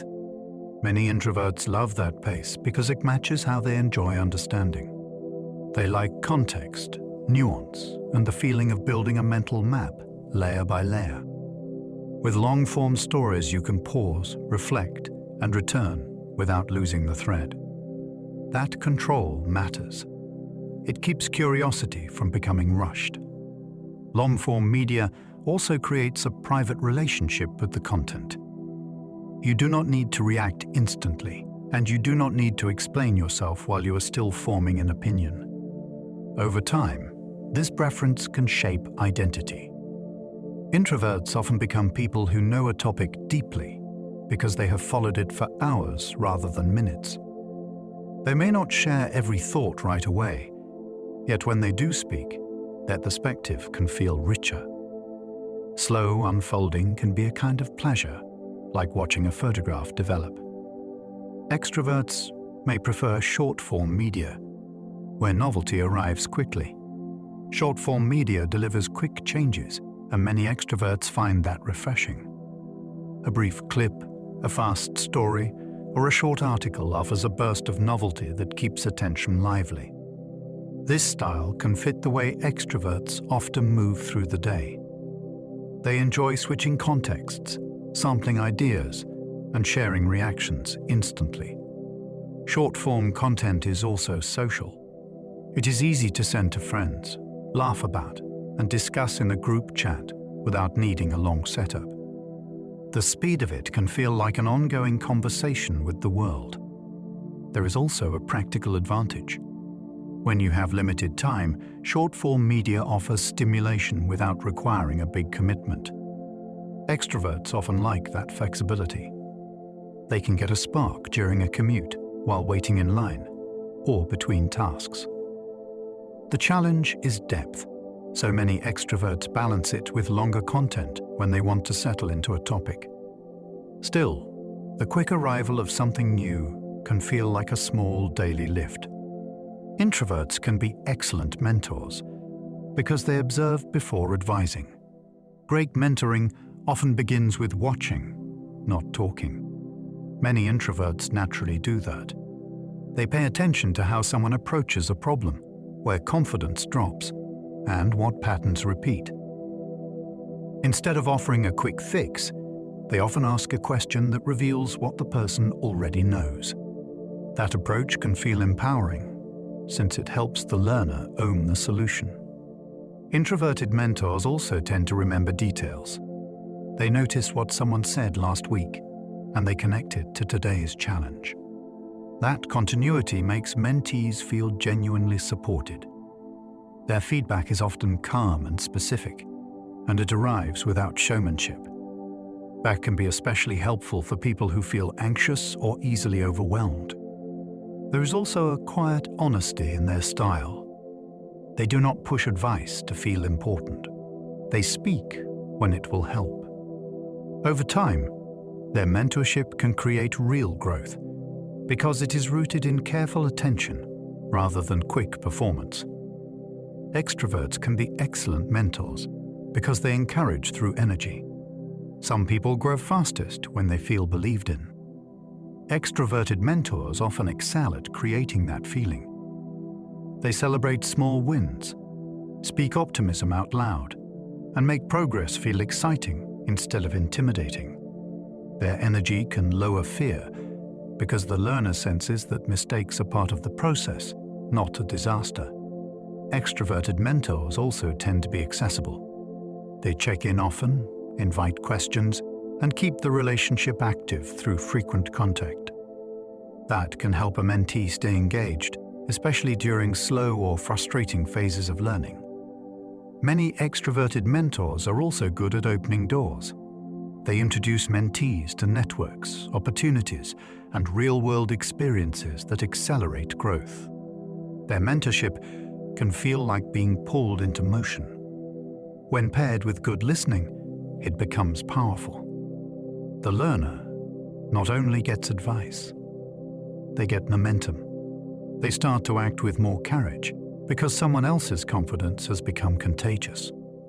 Introverts often need a clear exit plan to feel relaxed. A clear exit plan can transform an event from stressful to enjoyable. Many introverts relax more when they know how and when they can leave. It removes a hidden worry that sits in the background, which is the fear of being trapped in stimulation. With an exit plan, the mind stops scanning for escape routes and starts engaging with the moment. This can be simple: driving your own car, agreeing on a time limit, having a phrase you can use without guilt, like "I'm heading out early tonight." It can also include recovery planning. Knowing you have a calm evening afterward makes it easier to show up fully. Without an exit plan, introverts may hold back, because part of them is bracing for the fatigue they cannot control. The surprising thing is that a clear exit often leads to longer stays. When leaving is possible, staying becomes a choice rather than an endurance test. Extroverts often need an open-ended plan to feel free.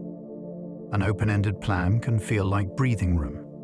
Many extroverts dislike schedules that clamp down on possibility because they want the night to have space to evolve. If the energy is good, why cut it short? If new friends appear, why not follow the moment? Open-ended plans also reduce pressure. When there is no fixed endpoint, the gathering can flow naturally, and nobody has to watch the clock. Extroverts often feel most alive when they can say yes to what emerges: a spontaneous dessert stop, a longer walk, a new place someone suggests. That flexibility can be the whole point. It is not always impulsiveness. It is a desire for freedom within connection. The challenge comes when others need structure, so skilled extroverts learn to build flexible plans with soft boundaries. They might keep the first part fixed and let the rest be optional. That way, they keep their sense of freedom without leaving others unsettled. Introverts may appear calm while feeling intense because expression is internal. An introvert can look composed while their mind is racing. Their face may stay neutral and their voice may remain steady, yet inside they are processing layers of thought and emotion. This can lead to misunderstandings. Others assume nothing is happening, and they push for faster decisions or more reaction. The introvert then feels even more pressure, which increases the internal intensity. Many introverts have learned to keep expression contained, either through habit or through social experience. They may also need time to translate feeling into words, so the outside stays calm while the inside shifts. This can be a strength. It can help them stay steady in tense moments, and it can prevent impulsive reactions. It can also be lonely, since people may not notice their effort. If you want to understand an introvert better, watch for small signals. A brief pause, a tightened jaw, a change in posture. Those can be the visible edge of a very active inner world. Extroverts may appear intense while feeling calm, because expression is external. An extrovert can speak with excitement, move quickly, and use big gestures while feeling perfectly centered inside. Their expressiveness is not always a sign of agitation. It can simply be their natural volume of engagement. This can confuse people who equate intensity with stress. The extrovert may be calm, yet others start trying to soothe them. That mismatch can feel strange. External expression can also be a way of keeping energy circulating, like shaking out a blanket. It helps them stay comfortable and connected. In conversation, they might emphasize points with tone and movement, not because the topic is dramatic, but because they want the listener to feel included. Their face may show every thought as it passes, which looks intense compared to someone more contained. When you understand that difference, you stop taking their expressiveness as a warning sign. You start seeing it as a style. Many extroverts can handle pressure well, and their animated delivery can be a sign of confidence rather than instability. Introverts can thrive socially by choosing depth, not frequency. Social thriving does not always mean seeing people constantly. For many introverts, it means choosing the right kind of contact. Depth creates satisfaction because it brings real understanding and emotional closeness. An introvert might prefer one meaningful dinner each week over many casual hangouts that never get past the surface. This choice can protect energy and increase connection at the same time.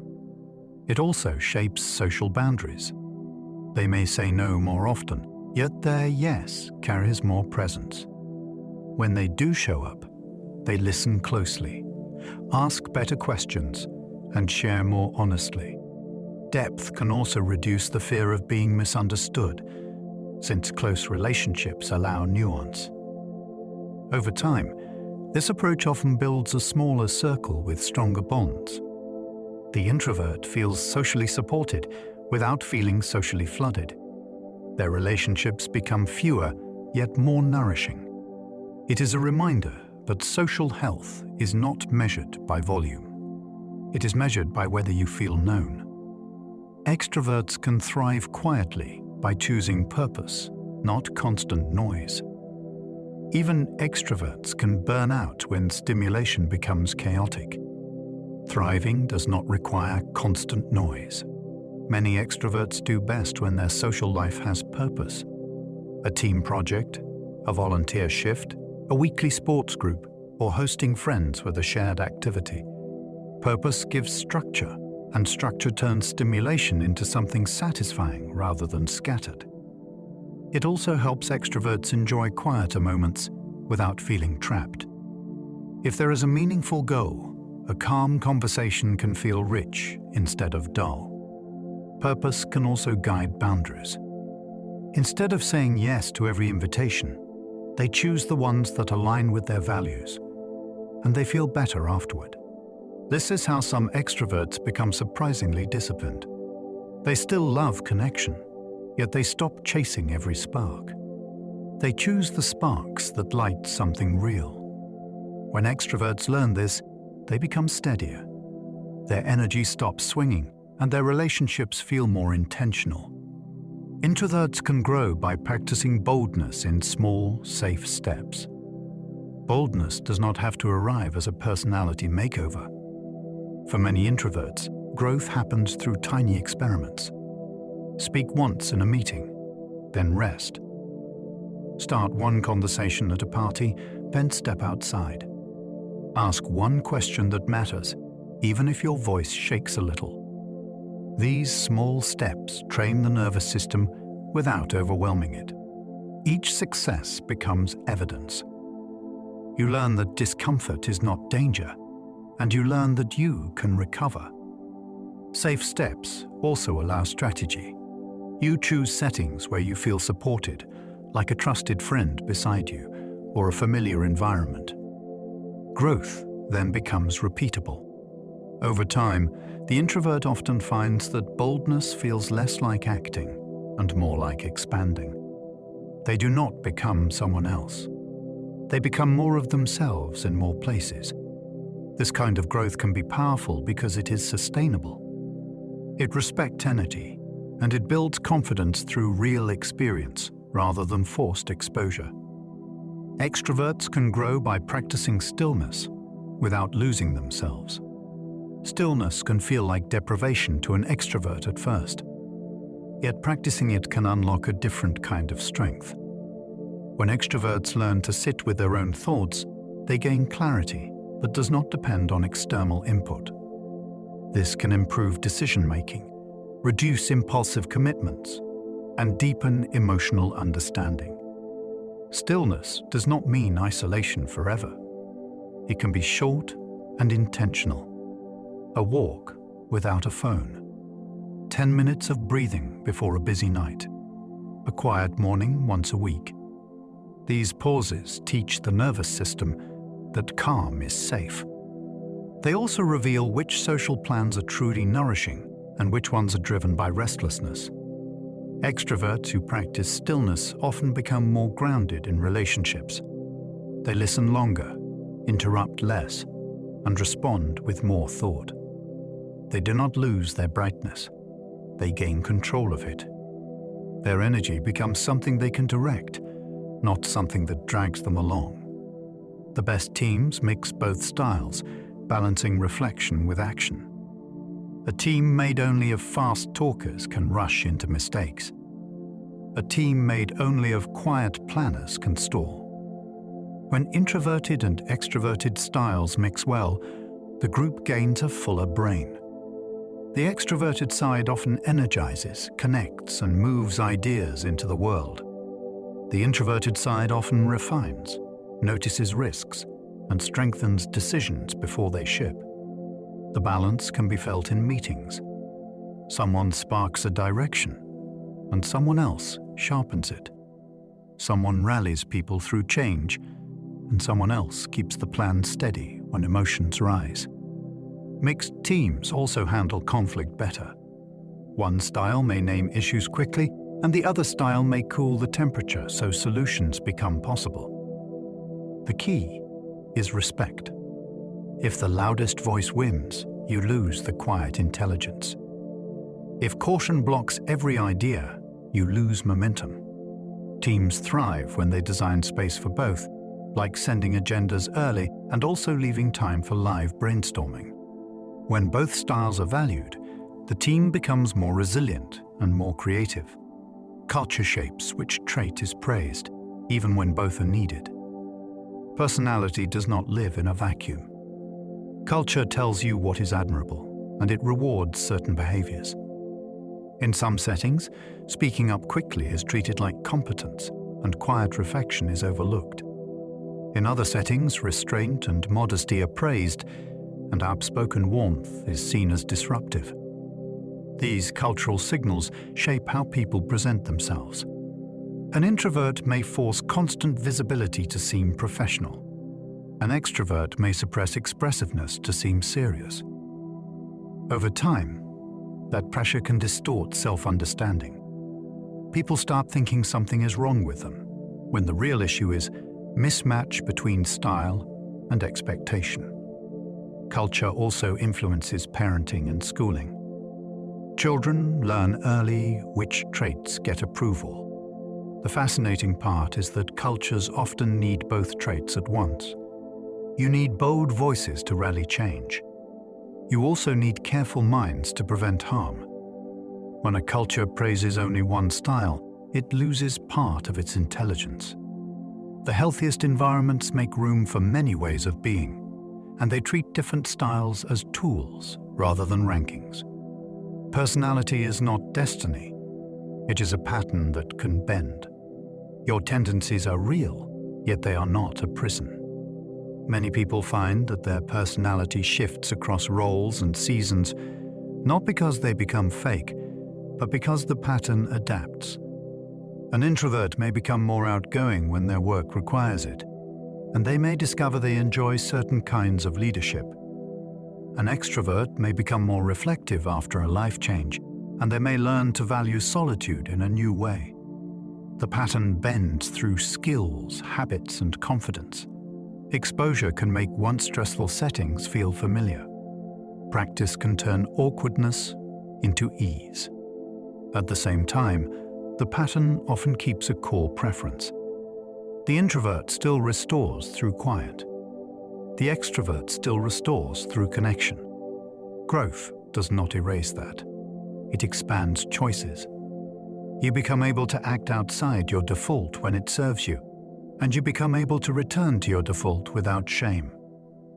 When you see personality as a flexible pattern, you stop treating labels as verdicts. You start treating them as useful information. Understanding both styles can turn frustration into real daily compassion. So many conflicts are not about selfishness. They are about mismatched energy systems. One person wants to talk right now. Another person needs time to think. One person feels loved through presence. Another person feels loved through space. Without understanding, these differences can look like rejection. With understanding, they become solvable. You can ask what helps you recharge, and you can take the answer seriously. You can plan together, rather than guessing. You can stop moralizing behavior that is really biology and habit. Compassion also changes how you talk to yourself. If you are introverted, you stop calling your needs weakness. If you are extroverted, you stop calling your needs needy. You start seeing both as valid. This understanding improves friendships, families, workplaces, and romance. It reduces the urge to force people into one correct way of being. It replaces frustration with curiosity.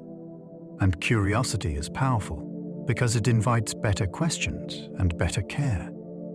As we come to the end of our journey through introverts and extroverts, notice what it feels like to hold both worlds with a little more understanding. We explored how some people refuel through solitude and how others refuel through connection. We wandered through crowded rooms and quiet corners, through meetings and friendships, through travel days and late-night conversations. We saw how the same human needs can wear different outfits. One person seeks depth and fewer bonds that feel sturdy. Another person seeks a wider circle and the bright comfort of many small hellos. We met the ways our minds handle stimulation, how our bodies react to noise and attention, and why timing can matter as much as love. If anything tonight surprised you, let it be this. These differences are not flaws to fix. They are patterns to recognize, so life can fit better. When you understand the pattern, you can design kinder days. You can give yourself the right kind of rest. You can give others the right kind of space.